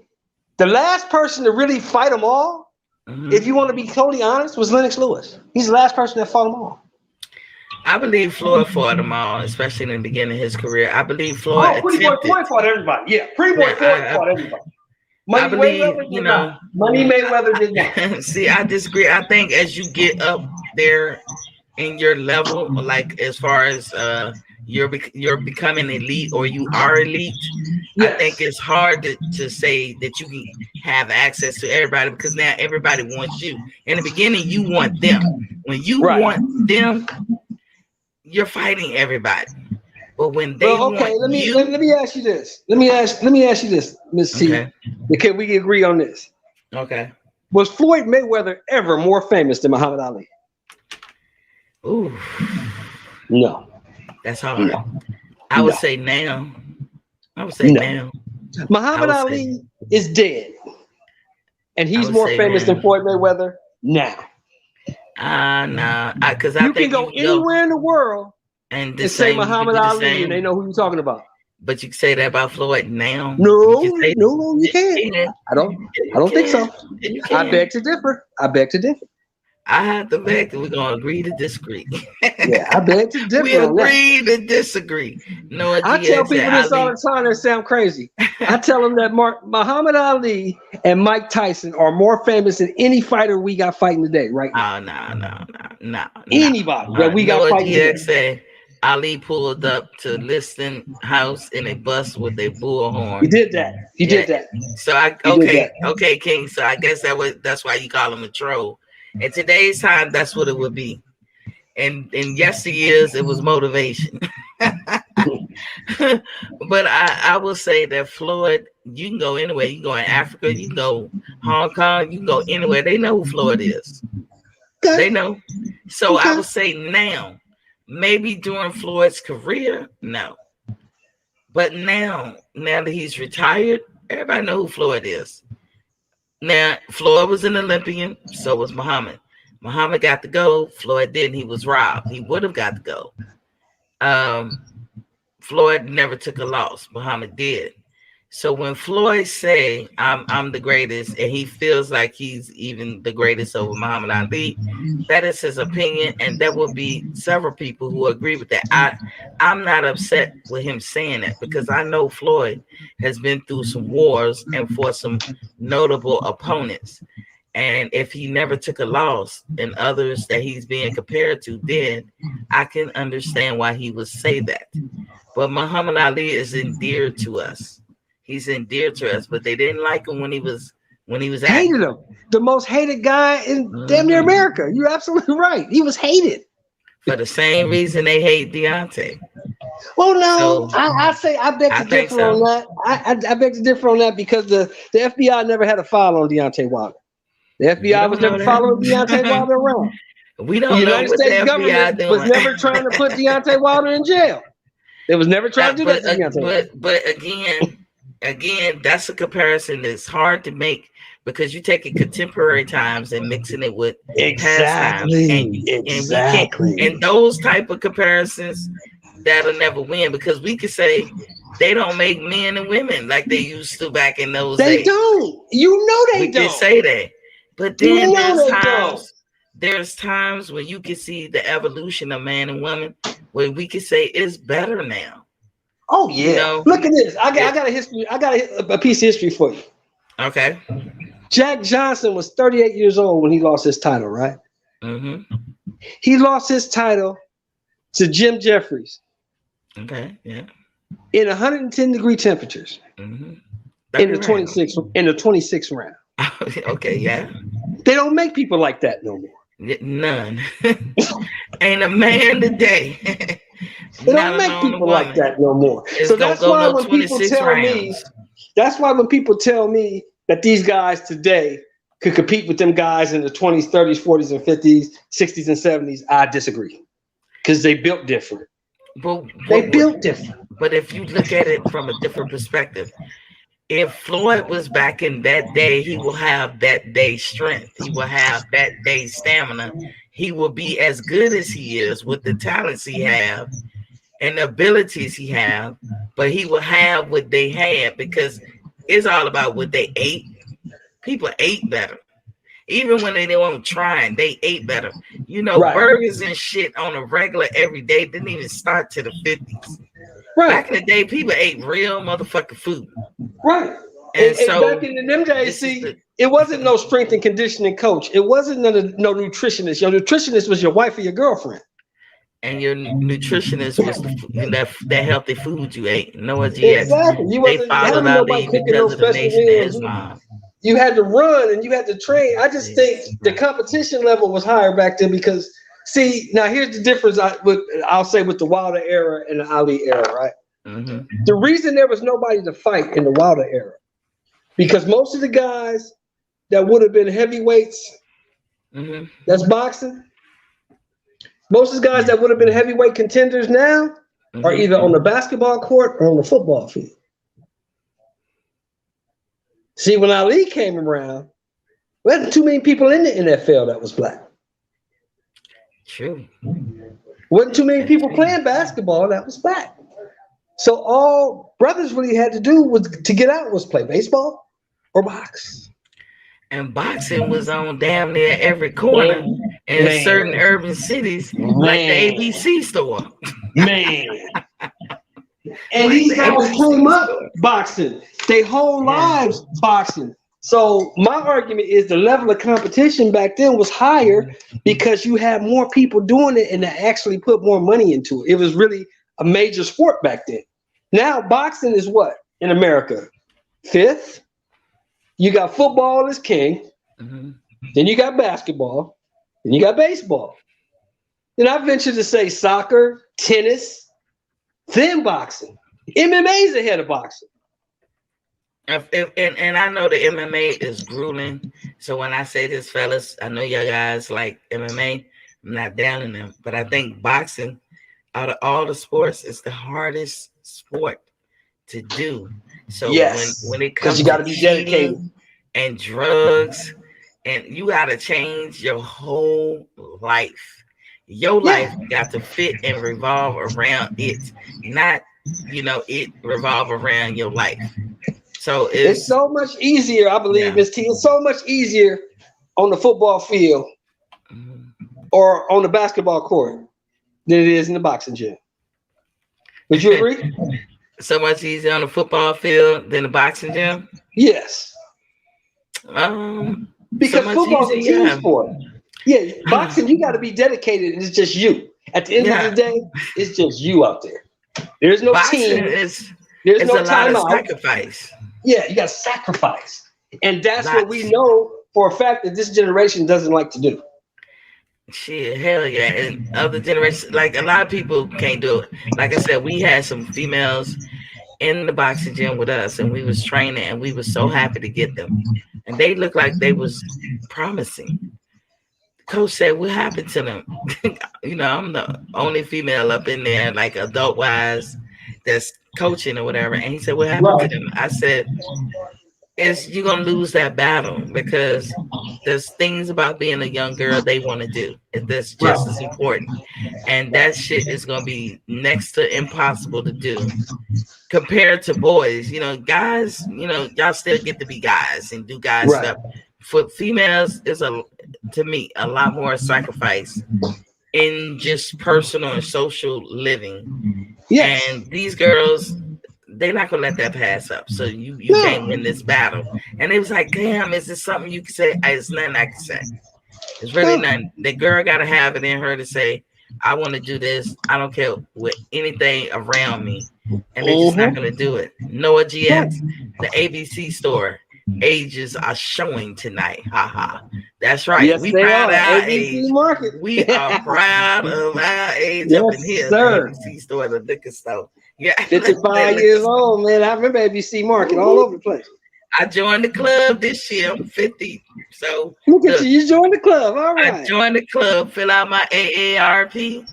Can't wait to get the card and just start swipe. Man, hey, I love this stuff. I get cheaper coffee. I get discounts on my meals. I love all that. Rental cars, hotel rooms, everything. 55 and up, you get discounts. Y'all need to get here where we at, y'all. Y'all need to get here where we at. God willing. But look, when we get up in the 60s, when I get about 62, I'm like, oh shit. Yeah. Oh shit. I think that's when it really start going down here. Yeah. Hopefully, I don't know when I'm my age. Like I can see my age, but a lot of people, not trying to toot my horn, but a lot of people don't think I'm the age I am. I get cards still and everything.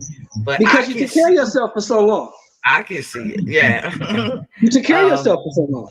That's what happens when you take care of yourself. Shit matters. Water. Today I'm at 88 ounces.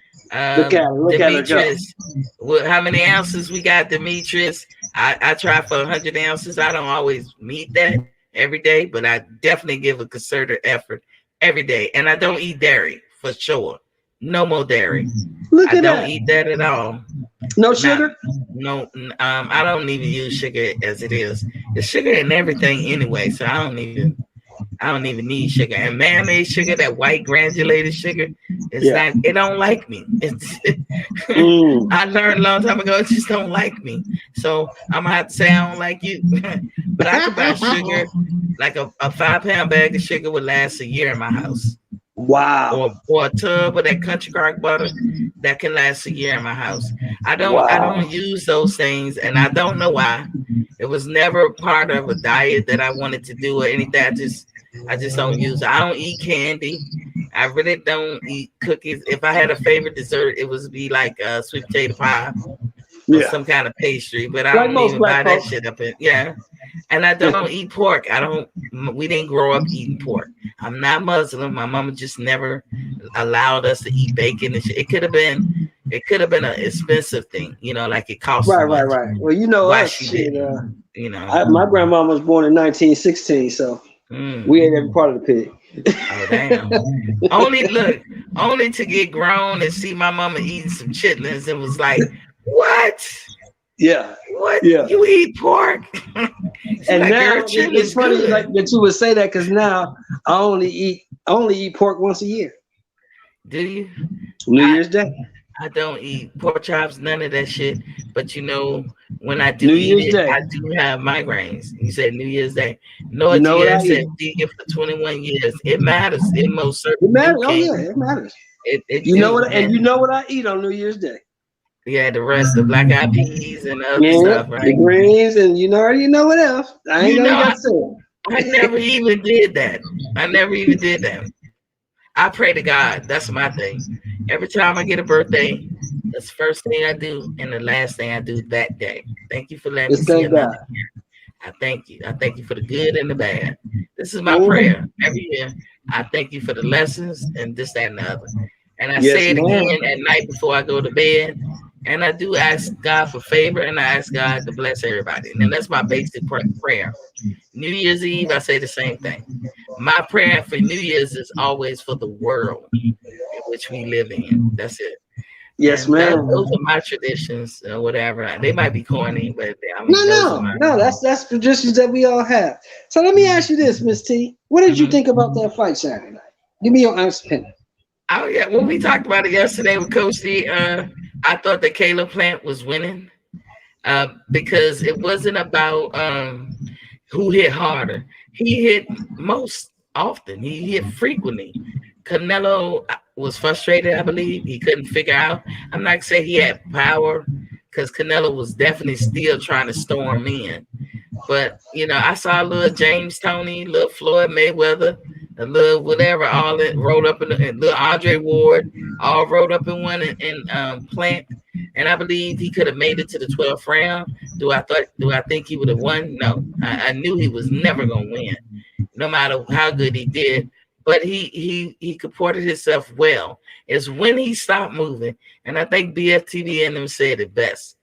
You know Caleb is probably gonna win until that part when he stopped moving, and pretty much. And I'm paraphrasing that for Well, BFTV. I asked people. I think I asked you last week. I think I Mhm. asked you this last week too.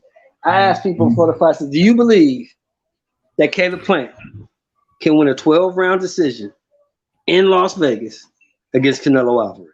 And I No. said, no way. You got to stop him to beat him. Now, Yeah, I thought Caleb did well in the fight. I think Caleb did well enough where people will want to see him fight again.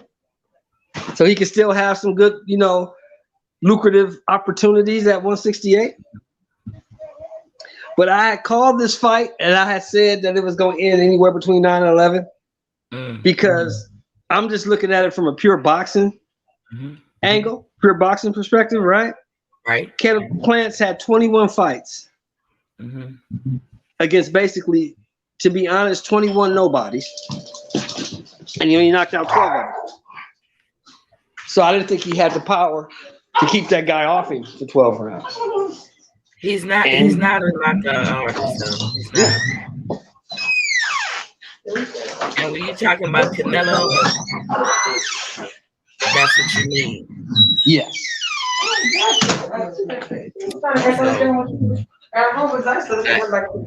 So let me get this in. So update on the Porter Crawford fight or the Crawford Porter. First of all, how do you decide what name go first? I need to learn this because I switch it at will. If champion goes first. Champion, okay. See, when you know better, you do better. I just learned something. So Crawford Porter fight is ESPN is offering an extensive lineup before the main event, and the streaming is exclusively on ESPN Plus and pay-per-view. And y'all know the date on November 20th at 9 p.m. Eastern Standard Time. I guess it's called Blood, Sweat, and Tears. It's like their all access type thing. That kicks off. They got two of them. The first one is kicking off November 10th at 12:30 a.m. on the Eastern Standard Time, but 9:30 p.m. Which on the West Coast. So part 2 is going to air on ESPN2, and that's on the Sunday, November 14th at 2:30 p.m. And I'm assuming Pacific Standard Time. Either way, those 2 episodes gonna run often, so y'all gonna catch them. But the first one is gonna be on November 10th. Because you don't get much interaction with Bud. For me as a fan, I'm gonna look forward to this all access. That's what I call it, and so we can see what's going on a little bit behind the scenes. Like I said, they're gonna replay throughout. And don't forget, the ESPN has an app, and I don't know how important it is, but a sister like me is going to buy the fight. Never miss an opportunity to support Bud. I will be buying that fight. Now, Maris Breedis has invited Canelo to match up with him. You know who Maris Breedis is? I don't know if you know, Shelton, but he's an IBF. Say that again, Miss T. Say that again, Miss T. His name is Maris Breedis. I could be saying his name wrong. Maris Breedis. And who is he? IBF cruiserweight. He's an IBF cruiserweight. Yeah, Breedis. Yeah. He's a cruiserweight. Okay, what about him? So he's 36 years old, but he's inviting Canelo for a matchup. What you think about that? For what? Just to spar? Or what's he want for a real fight? For a real fight. Why would Canelo do that? That makes no sense. I mean, you know why it makes sense to me? Because why do they put out the narrative that from 147, I saw this, 147 to 175, basically Canelo don't have no competition. Ain't nobody for him to fight. Let me tell you something. That's the narrative. Let me tell you something. Mm-hmm. Canelo loses to Beterbiev. Mm-hmm. Canelo loses to Bivol. Mm-hmm. And Canelo loses to Zurdo Ramirez. All 3 of them dudes at 175 beat him. That's what they want to see, but that's the narrative they pushing out. Well, I'm just hoping in some of these boxing channels, we're not saying that. This is the overall media, old media, whichever you want to call it. So they saying like, hey, since you ain't got nobody to fight, why don't you come up here? I'm hoping he don't bite into that. What I'm hoping for Alvarez is this, Miss T. I'm hoping Alvarez stays at 68, defends his undisputed title against anybody who want a shot at it. He ain't gonna do it though, Because if he goes to 75, I'm telling you, if he goes to 75, it's not gonna end well for him. Them dudes are bigger. Them dudes are stronger. He think it's gonna end well with Bivol. Well, Bivol made the mistake of saying, I'll come down to 68 to fight you. That was it. Okay. That's the mistake he made. I wouldn't do that. I'll say, if you want to fight me, you bring your ass up here to 75 and we can fight. What about Beterbiev? Beterbiev stops him. Beterbiev is a monster. He stops him. He stops Canelo. Zurdo Ramirez beats him up. Possibly stops him because he's just a big guy. Have you ever seen him fight? Because I keep reading about this dude. Zurdo? I've never seen him fight. Zurdo was the WBO champion at 168 pounds a couple years back. Zurdo is 42-0 with 30-some knockouts. He's begging, Zurdo's undefeated. begging for a fight up there because he feel like he Zurdo is 29 years old. Zurdo is 29 years old. So, and if you notice anything, they'll say because he ain't nobody or he ain't got this or that. Canelo, you ain't. I bet you this. From now, 2 years from now, you will never hear Canelo Alvarez say the name of Zurdo Ramirez. He will never say Gilberto Zurdo Ramirez. He ain't never gonna call that dude out. I hear so many narratives about Canelo. He's the GOAT.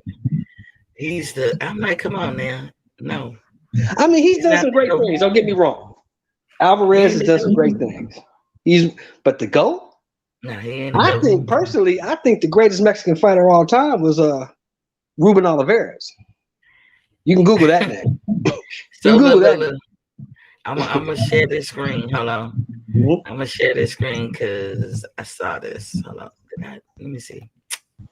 And I kept it up. I said, "Ooh, I gotta show this." So let me see. Yep. Oh damn! It's not letting me. Okay, there it is. So look at that. Now I'm gonna attempt to read with my old ass eyes. So I can't see shit either. Go ahead, Mr. T. First, what they was talking about. Let me see. They were just talking about them calling him the only Latino undisputed person or whatever. So they said first, that is false. That's a false statement pushed by the mainstream media to gain more publicity, as there were many Latino champions before him. And this is why I brought up the screen, because I couldn't remember, and I won't go write all this shit down. So you got Eder Joffrey, Ruben Oliveira, Enrique Pinder, Sixto Escobar, Panama Al Brown, Vicente Saldivar, Sugar Ramos, Ishmael Laguna, Carlos Ortiz, Roberto Duran, Jose Napoles, Kid Galvin, Hugo Coro, Jose Torres, Carlos Monzon, etc. were undisputed champions before Canelo was born. Some were champions at the time when two divisions today counted as one division before. Under the National Boxing Association having fewer weight classes, that means that they would be the equivalent of two division champions today. Since there were only 8 divisions and 1 belt, the narrative of calling Canelo the first Latino undisputed champion is absolutely ridiculous. And then he goes on to say, however, if we are based on fairness, under my radar, he is not a legit undisputed champion, and there is an unquestionable reason behind it. Alexander Usyk fought every champion in the cruiserweight division and legitimately beat everyone to be crowned undisputed king, and never ducked anyone. Josh Taylor and Terence Crawford became undisputed champions after beating all the champions at their respective weight classes without ducking anyone. Canelo, sorry, but not so. So what you think about that? I think it's absolutely true. I was shocked. I wouldn't know. Yeah, who was undisputed as a Mexican. I don't know. Now, think about what you just read, Miss T. What name did I bring up first? You remember the name I brought up? There in your article. It's right there in your article. Let me see. Ruben Oliveira. Okay. Ruben Oliveira. I think he's the greatest Mexican fighter of all time. Okay. There you go. He's better Mexican, than Chavez, right? Better than Salvador Sanchez, better than all of them. What his record look like? Is it like I think he's like 74-1, 75-1, something like that. Really? Yeah. Ruben Oliveira was a bad dude. Undisputed champion. Undisputed lightweight champion. So we have to ask you, old media, why would you put out that Canelo was the first Mexican undisputed champion? Or, I get it when you say this division per se has never because had most of us won't go back and check because they know most young people won't go back and check. They'll just roll with it. Somebody checked, and that was an epic fail.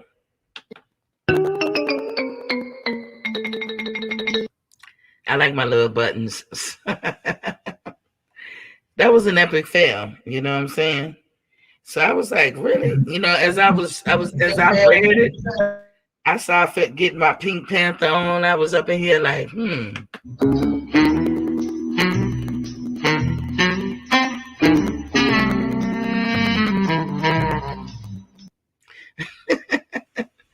all those people. And you got people like me who wouldn't know no better. And I'm not a casual. I haven't followed Mexican boxing. Thinking that, damn, I guess he the first. The only one that came close. You would think Chavez Sr. would have been undisputed. I didn't see his name up there. But I know him to be a notable Mexican fighter. Because he was never undisputed. He jumped around weight classes. But y'all want us to believe this bullshit, and nobody corrects them. Not even Canelo. Talk about disrespect. If Floyd's saying he the best ever, and that's disrespect to the previous champions, talk about disrespect. To allow people to say that about you, and you don't even attempt to correct it. Maybe I'll give him some time to get his thoughts together because it's all new for him. Why would he, Miss T? He's an arrogant little shit. He is, and I think Breedis wants to rectify that arrogance. I was like, okay, you want to act like ain't nobody to fight you? You just named a couple of people to fight him, in these weight divisions that he bounced around. So Breeders was like, well, shit, if you ain't got no competition, you still a pro fighter, come up and fight me. Breeders knows something we don't know. He sees something. What he see is his big ass pounding on Canelo and hurting him. Because that's the only thing. Whoever fights Canelo gotta hurt him. They got to. They gotta pop his ass. And if you don't pop him, he gonna keep coming forward. So let me move on to Ryan Garcia. Breeders is a cruiserweight, so yeah, he begging for Canelo to jump up there. I hope Canelo don't take the bait because he's gonna get his ass whipped. I hope he take the bait because I don't like him. Ryan Garcia puts the lightweight division on notice. Now, I call the bullshit flag. I throw the bullshit flag. Ryan Garcia is a front row seat to some bullshit. So don't nobody, get hyped and be wanting to hear that because he's full of crap. Until he is in a fight and the bell rings, ding ding, what I believe that Ryan Garcia is fighting. Until that time, he's just trying to keep his name relevant. He is a whole coward out here, I believe. And his heart ain't really into it. Now, Canelo called him out and spanked him a little bit, as a big brother should. Now, this is where I agree with Canelo. I think he was right to call him out. But Canelo better be careful because today's youth is not yesteryear's youth. There's no protocol with them, baby.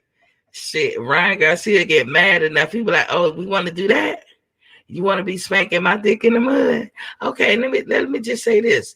Tell them about that tea. Since you want to run your mouth, tell them about that tea in that taco truck that you be getting your lunch off, your brunch off every day. That's exactly what Ryan gonna do. I don't know if you muted King, but Canelo better be careful because that's how these young ones are today. Ain't no protocol. Like sometimes a person can take advantage of you. The problem with that, Miss T, is Ryan don't want to cut his water off. He got 10 million. He's worth $10 million. Yeah, but Ryan knows if he speaks bad against Canelo, a lot of that fan base will go to the wayside because Canelo's the guy. As far as the Mexican fan base goes, Canelo is the guy. They love this guy. But these young fighters, to include Ryan Garcia, they're emotional. They are. They're emotional. They are. They said women are emotional. I see a lot of emotions going around. A lot of female tendencies, huh? A lot of female tendencies. And that's another thing y'all gonna stop doing. I just laugh at it. I'm not serious when I say it, but I said one day I'm gonna say it on the show. Every time I look at somebody's show, they be like, "You walking around here acting like a bitch, like a bitch." I mean, like, when do we act like that? I know you talking about females, but they just too emotional. That's the first thing that come out their mouth because they get too emotional. I don't understand. This is what I've never understood, Miss T. Mm-hmm. How can we have a conversation about boxing, just a straight boxing talk, like you have at the barbershop? Yeah. But these dudes on YouTube get so emotional. Oh, I'll pull up on you, nigga. Whenever I come to LA, I'm gonna fuck you. No, you're not. First of all, you're not coming to LA. Yeah. Let's get that straight. And number two, if you do, what do you think? You gonna get a fair fight? You think it's gonna be Marcus or Queensberry rules? Is that what you think? I don't know what you bring your ass out here if you want to. And we gonna come find you. We gonna stomp you out, and then we gonna put you back on the airplane and send you back where you came from. Well, so come on,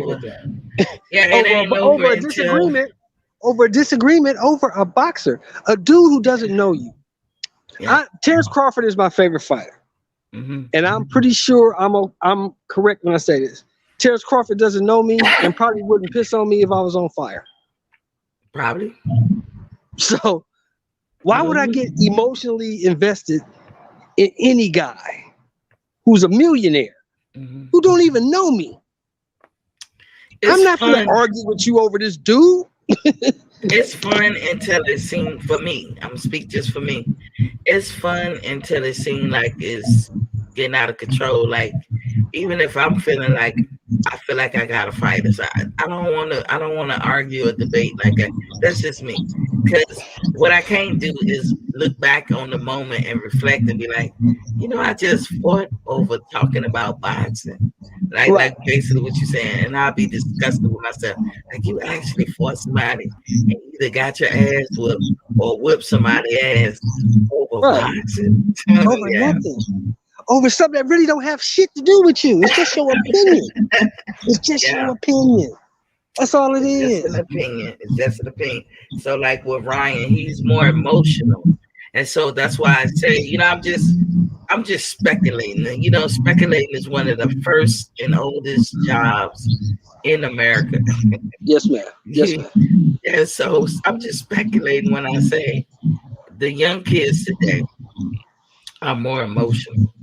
And if you cut them and they feel like you're cutting them, but you could be spanking them. And Canelo, I agree with him on his approach. That's one approach. There's many approaches. But man to man, he's a man. Ryan is a man. He feel like he's a big brother, and he felt like this may motivate young Ryan. Yeah, he's telling him, look, you wasted your talent. You out here Instagramming, bullshitting. You not in the gym. You know what we do over here. We stay in the gym. We stay working. See, and that's what people don't understand. One of the biggest drawbacks to Caleb Plant in this fight was this. None of these guys at 168 are going to be able to beat this guy because these other guys are not active enough. They don't fight enough. You can't fight 1 or 2 times a year and then go into a fight with a Canelo Alvarez who fought 4 or 5 times that year. He's going to be sharper than you. He's going to be better than you, and he's going to beat you because they're not active enough. You don't see Canelo doing all this other stuff. When you see clips of Canelo, where's he at? He's always in the gym or in the gym working, or he got a fight coming up. Well, there's no way. Like they picking Charlo next. They picking Charlo next. Activity is undefeated. I think Kyle repeated that. That is so true. Yeah, they picking Charlo next. How many times has Charlo fought in 2021? Once. You're not gonna beat him. You know what it is, though. It's gonna take a long time to usher out the Floyd Mayweather's effect. Effect over this realm. It's gonna take some time to get it out of there, and it's not Floyd's fault when I say that. No. Floyd said, "Ain't nothing perfect but my record." I think that was funny, very clever words, but it's true. His record is perfect. It don't mean that all of you gonna have it. It don't mean that you're not gonna have it. But if you're drinking and you're doing drugs, you're already lost. Because Floyd didn't do any of that. There it is. Say it again. Lost. They didn't hear you. If you're not willing to exercise 3 times a day, and you only want to get it in one routine, one exercise a day, you're already lost. Because Floyd wasn't doing that. He was doing. If you want to go have a weekend in Vegas for the fight weekend, and you want to be drunk the whole time you're there, you already lost. You're already lost. And when Floyd had his babies, he spit them back to back, right? It was 2 women, because that's what happens. It can happen with young folks. But then if you in your 30s and you still impregnating people all over the place, see, what does that have to do with boxing? Anything that's a distraction has to do with boxing. Boxing is 80% mental. At everything. 80% mental. At one thing at a time. Boxing is 80% mental. So if you're doing that type of shit, you're already doing wrong. You want to know how to get a perfect record? Really sit down and study Floyd. Because he's the only one with it. That's it. Well, Rocky's dead, but he had one too. You can go study him. Rocky's dead, but he had one too. You know what I'm saying? Joe Calzaghe had a perfect record. Never lost. Andre Ward. Never lost.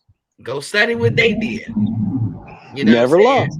Exactly. So if you're doing some opposite in any kind of way that they didn't just do boxing. They lived, breathed, slept it, ate it 24/7. That's all they did. That's all they did. Boxing. And that's why I love Terrence Crawford so much, because every time you see him, he in the gym. He working. Either he working on his own fight or he working with another fighter. He worked. Never out of shape. Never out of shape. You know, always ready. a lot of boxing dudes could be like, when now I'm a millionaire, I get to fly out anywhere I want to go. I'm fucking all these bitches. Yeah. Okay. That shit is fine. Y'all better listen to Judge Judy. Beauty What she fetish, said? dumb is forever. Yeah. She said that all the time. Yeah. Hey, And that's it's something applicable to here's boxing. something we say on the job, Miss T. We say this on the job all the time. You can't fix stupid. You can't. You can't. You cannot fix it. I can build damn near a house. I can build a house from scratch. I can build a skyscraper. I can build damn near anything. I can fix things, but you can't fix stupid. Exactly. So if you want the perfect, so we got to get out this notion of having this perfect record or not having an O, or having a O. Get out of that. Because my man DJ says something. I think that's perfect. My man DJ says something all the time. I think that's perfect for this situation. What did he say? There's money in rematches. The show is. There's money in Show rematches. is. Because we want to see it. Yeah, there's money in rematches. Good ass fight. We want to see it. It's money in rematches. Ain't no shame in getting beat if you're fighting the best. Mm-hmm. And they shit on Alvarez. They starting to shit on him now because they're undisputed. But this is all I got to say about that. Mm-hmm. Alvarez fought the guys who had the belts. Now, it's not his fault that they wasn't shit. It was smart of him. It was smart of him to pick the easiest division to go undisputed in because he didn't do it in 60 and he didn't do it at 54. He will be a Hall of Famer regardless of what we feel and what we think. I accept. Now, how do you become undisputed, Miss T? How do you become undisputed champion? The only one way is to get all 4 belts. You got to beat the champions who got the belts, right? Mm-hmm. Last time I checked, that's what he did. He beat the guys who had the belts. Or do like he did, swoop in after a champion lose a belt for stupid reasons and get that belt. That wasn't his fault. That was his fault. He fought a bum to get it, and he got it. He fought Rocky Fielding to get the belt that Benavidez dropped. He got it. Not his fault. And Benavidez, you still young to rectify some. I made up a word, correctify, but correctify some of the mistakes you made. But going forward, hopefully you don't do shit like that no more. Look what people do. He straight avoided you by you dropping the ball. You fumbled. Exactly. Now here's the thing. Now this is what Benavidez should do now. Mm-hmm. Now that he's undisputed, right? Mm-hmm. In your weight class. Mm-hmm. Win your fight next Saturday. You're the number 1 contender. Call his ass out. Now he has 2 choices. He can fight you, or he can vacate. One of the 2. I'm telling you, I would be pleasantly surprised if Canelo fights or defends his titles, but I will not be shocked if he drops those titles and move elsewhere. I wouldn't be shocked either. I wouldn't be shocked. But I'm telling you, remember I said this on November the 9th, 2021. Mm-hmm. If he goes to 175, it's not going to end well for him. Yeah, we're going to, y'all mark the calendar because Mr. Shelton said that. He said that. But it's like Canelo feel like he knows something. He don't make a move unless he knows something. You're not going to beat them dudes up there. He don't got Mikey Garcia eyes. He got his eyes. Mikey sees shit that ain't really there. Yeah. Mikey got cataracts or glaucoma or something. I just don't think he can beat them dudes. I think them dudes is too big. I think them dudes hit too hard. Them dudes walking around at 200 pounds. Canelo is a little bitty guy. He's 5'8". Built like a fire hydrant, but he's 5'8". I think them guys beat him. I think they beat him. He squared up in there. So I think they beat him. Speaking of like ducking or moving on or living in your own fantasy, because that's basically what you're saying. He's living in this fantasy if he go up there to 175. Let's talk about this T.O. guy. So this idiot. This idiot. T.O. shows up with all his belts to a fight. Like, dude. Come on. I was like, T.O., I like you, but goddamn, you show up to the fight with all your belts. The epitome of clout chasing, maybe? And then the validation you was looking for, you didn't get it. Well, look, at the end of that fight, you watched the fight, right, Miss T? Mm-hmm. You saw they had a list come up, right, of the 6 Yes, I did. undisputed champions in the 4-belt era, correct? Yes, I did. Why was Teofimo's name not on it? Because he's not. Now, You can't be undisputed if there is a dispute. Now, in his defense, so I gotta get better with this microphone. I don't know. Do y'all hear that? That boom, boom, boom, boom. Yeah, I hear it a sound? little bit. I hear it a little bit. I'll get better with it. Y'all got a new device, and I hate it. Mm-hmm. Let me see. Hello, is it? It's You better. good? I can hear you. It's better without this thing. So, in his defense, right? This is what they've been pushing. This is what they've been saying to him. So here's a young man who's in his boxing game, and everywhere he goes, the powers that be or the people who have the authority to say such things are saying you are undefeated. You got several WBC belts, franchise and whatever else, because I see he be holding 2 of them. This is what they said to him. We know that Devin Haney has one of the WBC belts, the regular champion. But they're saying to T.O. that he's undefeated. I mean, he's undisputed. Now, T.O. going by what they said, also a little bit of pipe dreaming on his part that he wants that title. But now that Canelo, the Supreme Latino, has been dubbed the undisputed champion, Right. T.O. they don't need him no more. So that's how they treat him. And it's the same people that was, putting him on that pedestal saying that he was undisputed. That's why I never tripped, because they was the ones who was saying it. He only repeated what they said. But those same people are now taking that mantra away from him, that title away, because now they got Canelo. They don't need him. Exactly. Now, what I want to ask you about is that there's a clip going around of who is it? Mickey Bay and T.O., 2 other guys, and T.O. Jr., which is his father, talking about what all has to be done to make the fight. And from my understanding, it was from WBC President Mauricio Suleiman putting it out there that Devin Haney just has to sign a petition, I'm assuming, to activate his mandatory. To activate the mandatory part is what I'm assuming. But some about sign a petition and the fight could get ordered. Then Junior goes on to say February. And then Mickey Bay said Valentine's Day. And T.O. says St. Valentine's Day Massacre. What historically what that's about. But right. It's a winnable sale. I think it could do well if they set it up. But Junior and the third, which I'm gonna call Teofimo, they both was like, make it happen, sign the petition.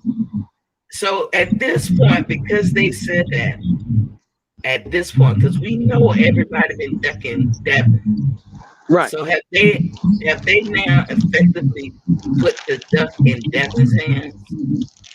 Well, no, because the way the rule is written, when we read it from the WBC, the franchise champion, which is Teofimo Lopez, right, has to petition to fight the regular champion.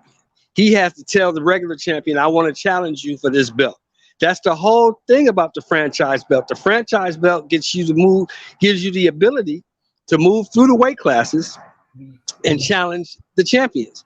By being the franchise champion at 135, he can go up to 140, he can challenge Josh Taylor. He can go to 35, he can challenge Devin Haney or any other champion at 35. But that's him because he got all the rest of the belts. So he can challenge Devin Haney. If he can make 30, he can go down and challenge that guy. If he can make 47, he can go up and challenge that guy. You see what I'm saying? But it's on him. It's not on Devin. It's on T.O. T.O. has to order the fight. So I didn't hear the clip when I don't know if it's when both of us are open, so I'm gonna mute you to just see.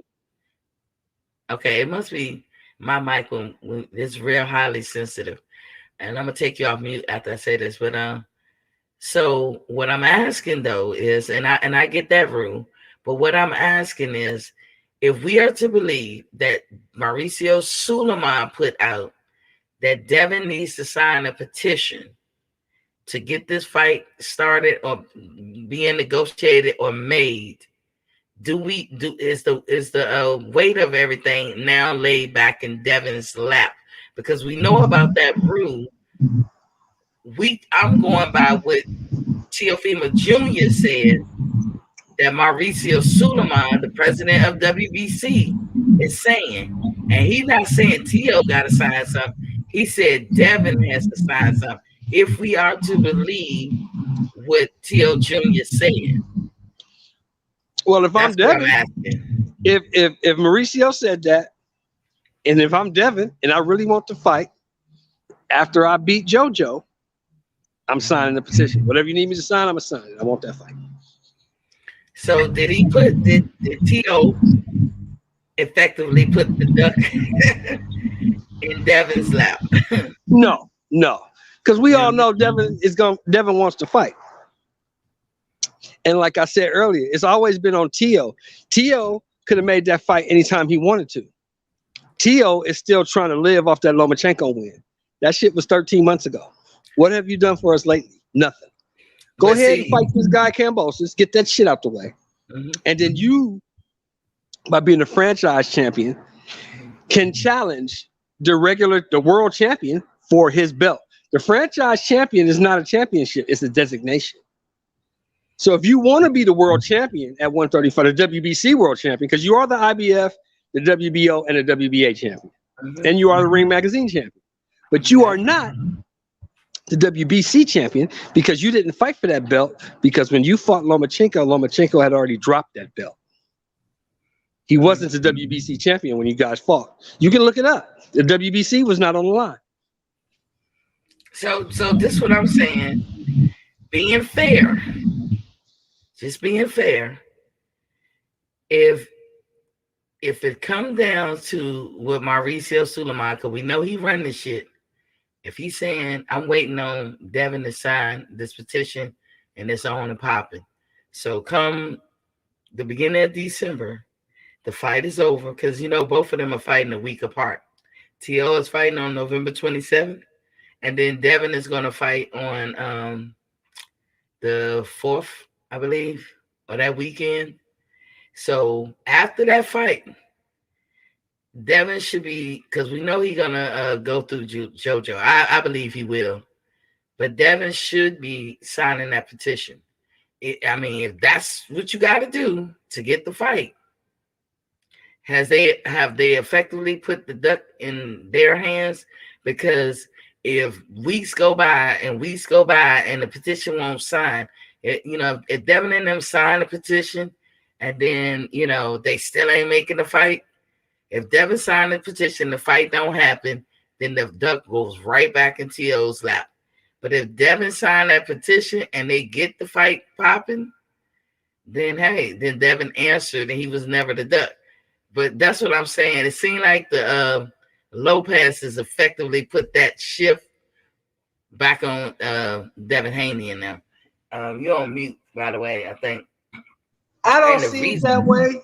I don't see it that way because I read the rule, and the rule said it's on the franchise champion to challenge for the world title.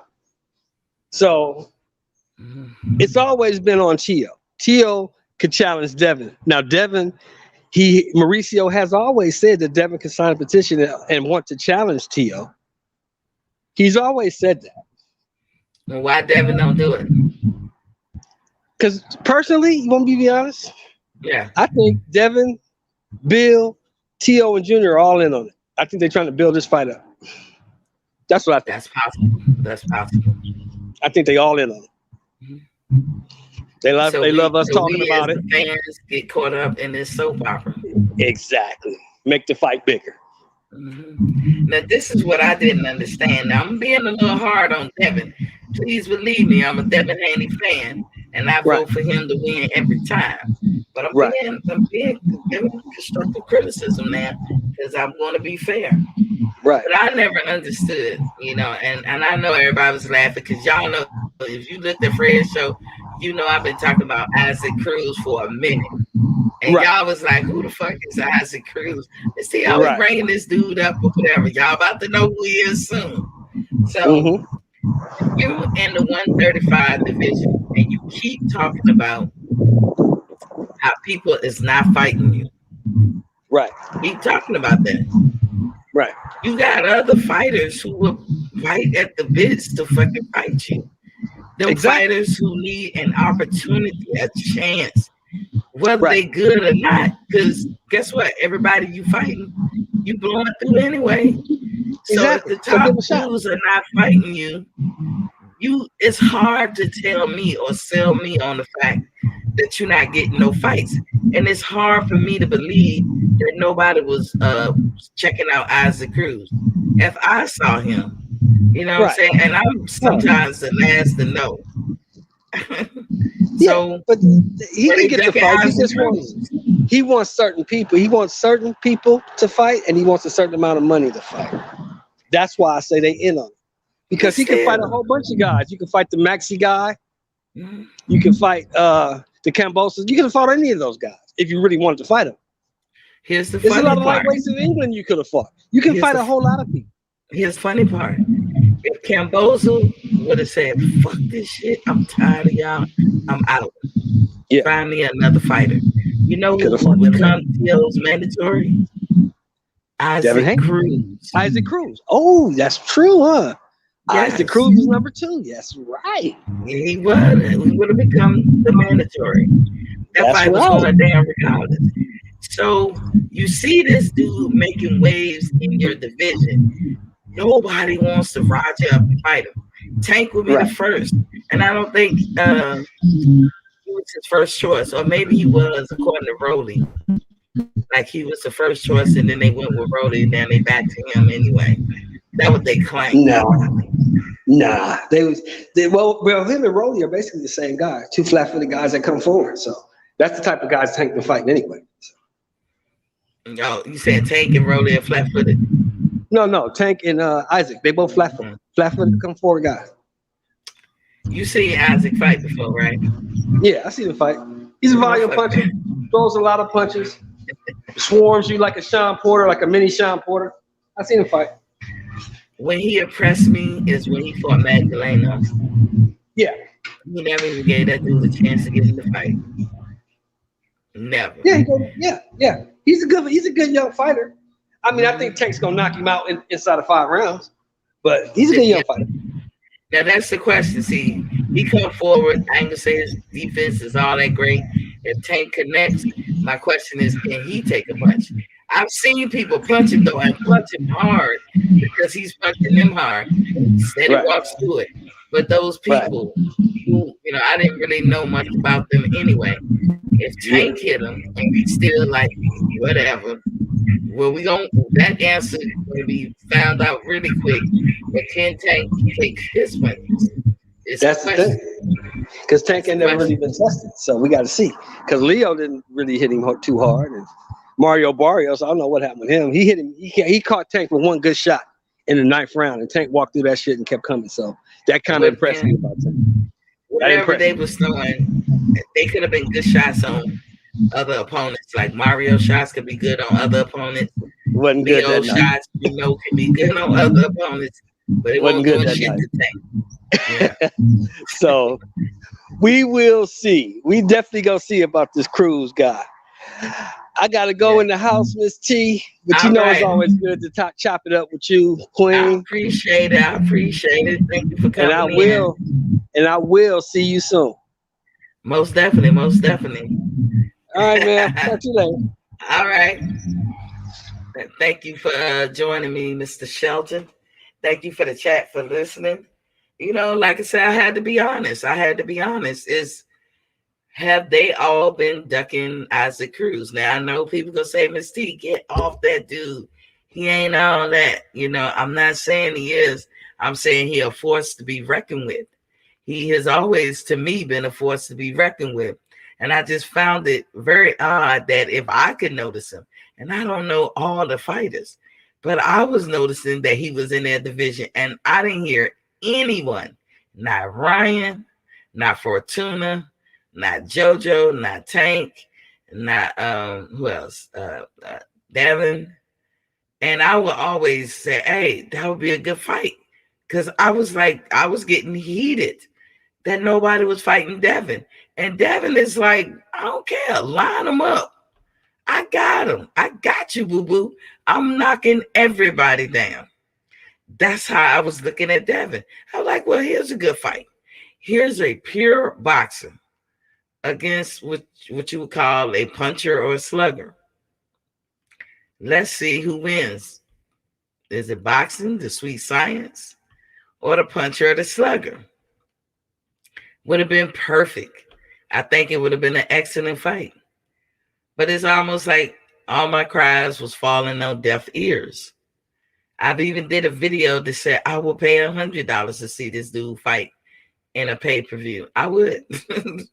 I think he is the goods. Is his defense all that? No. But we're going to find out what he's lacking, because Tank is a real boxer.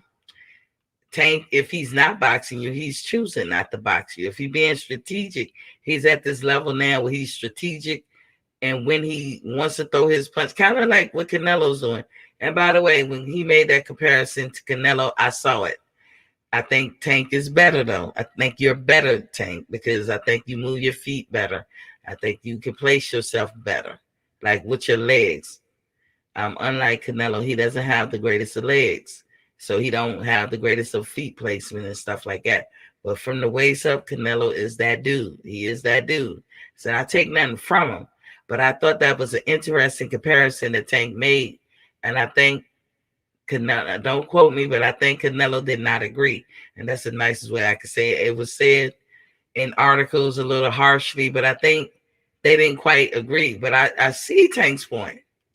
I see his point, because, and maybe Tank is emulating him, because Tank take a couple of hits and he gets in there and he be just waiting for his moment, and he will try whatever he think that you need to get you up out of there. He will try it, and he will close the show. And so does Canelo. Canelo closes the show. Unlike some boxers, like Sean Porter, he does not close the show. Sean Porter could have been putting out, speaking of him, he could have been putting out that thing about Boots, like him talking like he's scared of Boots and comparing Boots to Terrence Crawford. He could have been doing that just to throw Terrence and him off. A little psyops can go a long way. But Terrence will not be deterred. I'm sure he's going to stay on point and stay focused. And, I got Terrence knocking him out. I don't know what round. And if he don't knock him out, he's going to beat him bad. What Mr. Shelton said about the Charlos and the drinking, Fred did a show, Barbershop Conversation did a show yesterday about that and spoke some truths. And sorry, I'm just being nosy looking outside. Spoke some truths about it. And I don't know if it's the alcohol. I don't know how much they be drinking. I try not to get into that, because you're grown. You can do what you want. But I will say, if you under this notion like I got to keep my old or keep my losses to a minimum, you're going about it all wrong if you drink it. And you guys are over 30. And I mean, who am I to lecture you? I'm just an old bride, speaking her mind. And I'm just saying that when you over 30, it's going to affect you differently. If you've been doing it all your 20s, you about to pay for that. You really about to pay for all of that. If you have a drinking problem, you maybe got to get some outside help. As far as the Charlos, I don't know this to be fact, but I be thinking it's a little bit more than drinking. Or, I don't really have a lot of experience with drunks or alcoholics. Not talking bad about them. It's a vice and it's addictive. And a lot of Americans fell victim to this thing. Doesn't matter your race. This is a disease that anyone could get because it's classified as a disease now.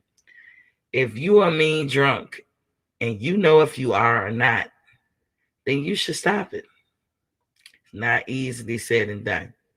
We done all had a lot of time off. Talking about the Charlos, all of us in America, you had enough time to address this issue. I can't get behind you. I don't understand the threats to a wife. I just will never understand that. I don't think nobody should ever say that to your wife or mother. If you have sisters, aunts, cousins, daughters, I don't understand it. I would never condone it if it went your way. So I can't condone it going any other way because I can promise you, and I don't even know Jared Hurd's wife, but I met Jared Hurd with his wife. And that seemed like a very mild-mannered, quiet, reserved type person. I cannot even picture in my head what this woman could have possibly said to them to get them to say that, to threaten her. And as I said, from a woman's point of view, we don't take shit like that lightly. You have to explain niggas like you to the younger niggas. We're gonna have to explain your ass. And so I don't have faith that y'all can do a turnaround. So I'm done.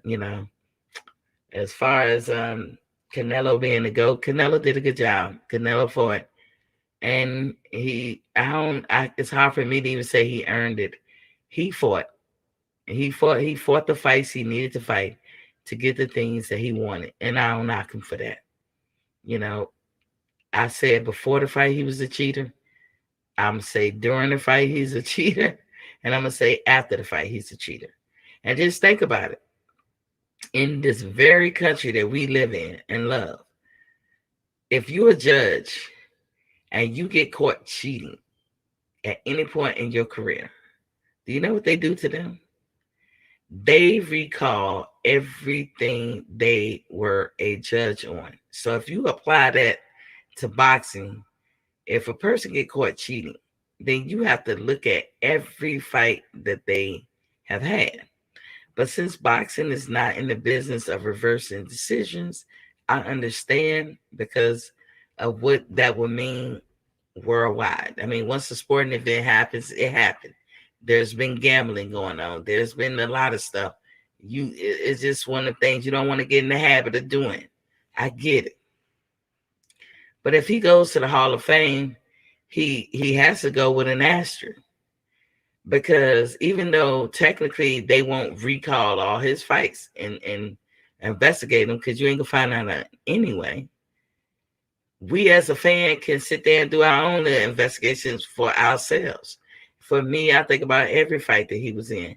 I know he couldn't do that shit with Floyd, and look how he looked. He was outclassed. Laura came shortly after Floyd. I don't know if he was chilling at that point. He was outclassed though. Laura really won that fight. And if Caleb would have stuck to the game plan, in the end, was he going to win? No, he wasn't going to win. But we probably would have gave Caleb a more victory, kind of like what we're doing with Laura. We're saying we know Laura won that fight. I don't care what Canelo fans say. Laura beat him fair and square. But the powers that be wants him to be that guy. And you can't do nothing about it. But all I can say, Canelo, is enjoy it while you can, because your day will come. Karma is a bitch. And if you've been living great and no issues and you ain't got nothing to be ashamed of, guess what? You're going to have a great rest of your career. And when you retire, you're going to be still intact, young enough to enjoy your money, enjoying your kids, and having more beautiful babies and all that stuff. You're going to have the time of your life. But if you live foul, because we all praying to the same God, under this different circumstances, in a sense, like you may be Catholic, I might be Protestant, somebody else may be Baptist, somebody else may be Muslim. We all pretty much praying to the same God in a sense, generally speaking. So don't think that God loves you more than he loves the opponents that you're cheating. He loves y'all the same. He's just giving you free will. And if you're still cheating, then you're choosing wrong. And it's going to catch up with you. And I live for the day that it does. Because you walking around here like Mr. Innocent. I'm not hating on you. I already know what you can do. Anybody fighting Canelo, if you ain't got no power, don't even take the fight. Because that's what's going to get you out of there. If you ever get tired, and when people get tired, they start being sloppy with their punches and sloppy with their delivery and making mistakes. As Floyd said, the best ever that we know in our generation, hell, you can arguably say the best ever, in any generation. But as Floyd said, if you make a mistake, you gotta pay. And basically, I'm gonna paraphrase, and I might quote it verbatim, but I can't remember verbatim what he said. But he's like, basically, if you slipping on your pimping, don't be in there with me. I am not the guy that you need to get in the ring with when you be slipping on your pimping. Don't do it. Don't do it to yourself. He forewarns you. Well, let me tell the rest of the fighters out there. Canelo is not that guy. Just like Floyd. He's not that guy that you need to get in the ring with if you slipping on your pimping. If you can't go 15, 20 rounds, don't get in there with Canelo. Because what you're going to do is you're going to start making a mistake and he's going to make you pay. He hits hard and he can take a punch a little bit. From the waist up, the man is awesome. Your leverage would be that he does gasses out. Even with the tea he drinks, he gasses out. He doesn't have good foot placement. He doesn't move his legs well. That's your advantage. But if you have no power, don't even. Just do yourself a favor. The only way that you can be, stand victorious over him without power is if you can outlast him.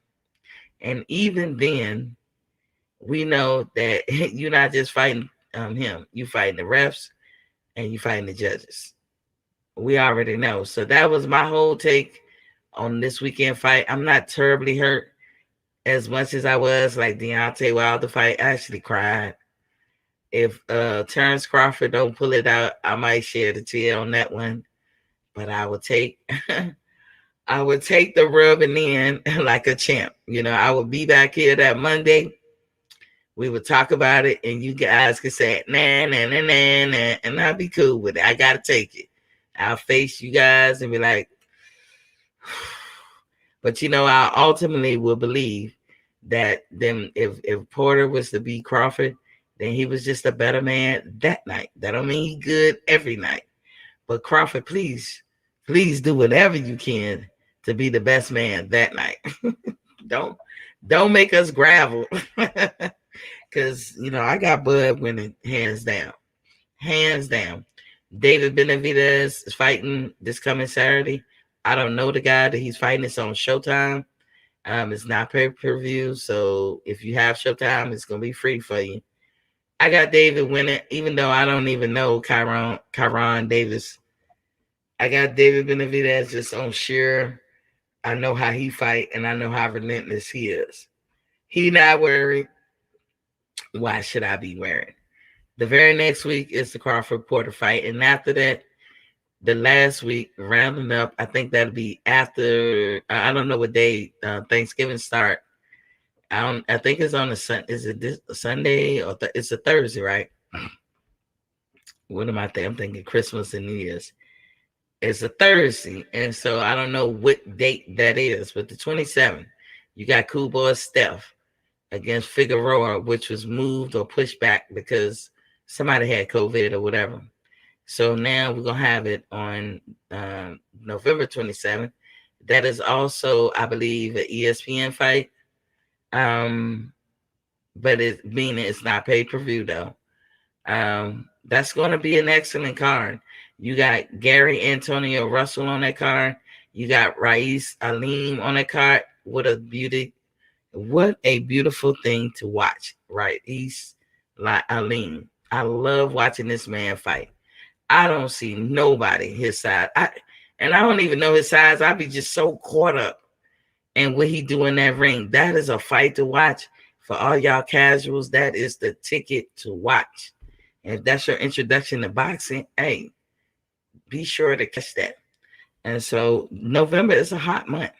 And rolling right out of November to next week will be Devin Haney and Jojo Diaz with Tank Davis and Isaac Cruz. And I feel like this is Isaac Cruz's debut. Now, I do say this. I think Tank is a better boxer. I'm going for Tank. I'm not going to be disappointed if Isaac wins. I like this kid. He's from Mexican, so I don't know if he even speaks English. I don't have no grudge against him. He looked like a fighter who just like to fight, and he don't give a damn who you is. He coming to win, and that's what I need my fighters to be like. Will he cave under the lights? Because he will be under the lights. Will he cave under the lights? That's the question. And he's only human, but if he cave under the lights and give a lackluster performance, then I would notice that right off the bat. But if he act like he does in all his fights, that shit gonna be a barn burner, in my opinion. That's also pay-per-view. Is Devin pay-per-view? I don't know. If more than likely it's on DAZN. I know I have a subscription to DAZN, so I'll be able to see that. But I don't think Devin's is pay-per-view. I don't know. It may be. But then on the 11th, you got Lomachenko and Comey. Now, Comey may shock you because Lomachenko has a problem with people who throw power. Hint, hint. Teofimo. Oh, I'm sorry. Let me back up. Teofimo has his fight on November 27th. Also, I don't know how you're going to work that out, but I don't think that's pay-per-view. Either way, somebody getting taped. I'll just tape them all. That's how I will be able to see them. But anywho, that's about it. Be sure to catch out the fights that are coming up. As I said about this, signing the petition, the narrative has always been that, like Shelton said, Teofimo has the franchise belt and the franchise person gets to pick. I got no problem with that. But you got the WBC president himself, and I don't like this dude no more than y'all could. But that man has the power and authority to make these decisions. And he has put out. All Devin got to do is sign a petition. I don't know what petition they talking about. But, this is what Teofimo's dad said. That the WBC put out. Now, if that's the case, then so be it. Pro Bellum is getting started. Remember, I did a show about that weeks ago, like months ago, to be honest. And we learned that Regis Prograis is under them. Good for him. Richard Schaefer is heading that up. Good for that whole entity or organization, because we know Richard Schaefer is pretty much, good at what he does. And he comes off to me like a genuine, sincere guy. So you would do well to pitch your wagon to his wagon. And so we got these hot fights coming up. And you guys just stay tuned and don't miss them. Don't miss them. If you're just getting into my channel, thank you for coming in. We did the water check. I was at 88 ounces. So, of course, I'm going to still try to go to get to 100 ounces. No dairy. No dairy. Feels so much better without the dairy. Now, you're going to be like, Miss T, how am I going to drink eggnog? I don't care. You can drink eggnog. Remember, when you fall off the horse, get back on the horse. After all, tomorrow is another day. And my Vivian Lee Gone with the Wind voice. So, I mean, you're going to fall down as I do. I was drinking tea today because I was out and about and I just needed something to drink that had a little kick. You know what I'm saying? Birdman said, good show, Miss T. Thank you, Birdman. So we still on our water tick. We still on our no dairy kick. And we also not doing meat, but we left chicken. And I heard somebody said turkey. They do the turkey with chicken, turkey, and tuna. I left those three. Now, between that, you can make up all kinds of meals. But that's where I stopped with it. So for the people that's slow walking, you should see a big difference in yourself without eating dairy. But if you eating dairy, you know, I'm gonna tell you right now, if you're going on this journey and you got a lot of dairy in your refrigerator, pour it out, pour out the milk, throw away the cheese, throw away all that stuff. I realize some of y'all is not living by yourself, and just because you want to go on a journey, don't mean your whole family is. I get that, but if it's too much of a temptation, you gotta throw it out. No dairy, and I hope, if nothing else, we get out of this journey is that y'all don't go back to dairy ever again. You don't need it. You will live fine. You will live a long time without it. So remember, when you know better, you do better. Don't forget my grown woman talk. My ladies didn't show up this past Friday, but they be busy. So we're going to see if they come this Friday. As always, you know, I'll be there. And then I hope you guys do come in, chime in, because we learning from you as you learning from us. And on Sundays at 1 p.m., I do my wellness show where, you know, I y'all see my email and y'all see the phone number, and y'all know y'all can chime in the chat or beam in. But either way, you can email if you want a more hardcore recipe plan, and we call it a journey. You could call it a diet. You could call it, we just cleaning out your system. And it come in 3 phases. So I do this for a living. And so if you come in to my email, I will be discreet. I will handle whatever it is that you want. Most of my clients look to lose weight. And I tell you on the show, I tell you about myself. I think I did 3 or 4 shows. And if you go back to the first show all the way up to now, after we talked about the thyroid gland, we talked about the liver, we talked about the pancreas this past Sunday. So we're going to learn about body parts so we can make better decisions.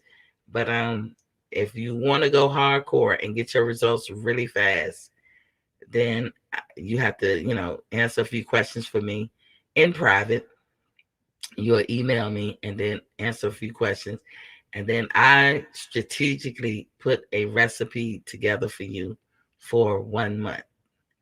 And just so you know, for those of you who call me about weight loss, I don't approach nothing trying to help you lose weight. Weight loss is a byproduct of what we do, and it comes off fast. I have never seen any weight loss faster than this. Never. And it's real weight loss. It ain't water. So, I mean, I could tell you, but we have to wait for those who want to come forward and tell their testimony. And they will. Because I've worked with a couple of y'all, especially the ladies who don't want to, who want to remain anonymous, but they're going to come back when they have their success and they're going to be like, So anywho, but when you know better, you do better. Thank y'all for joining the show. I will see y'all tomorrow. Peace.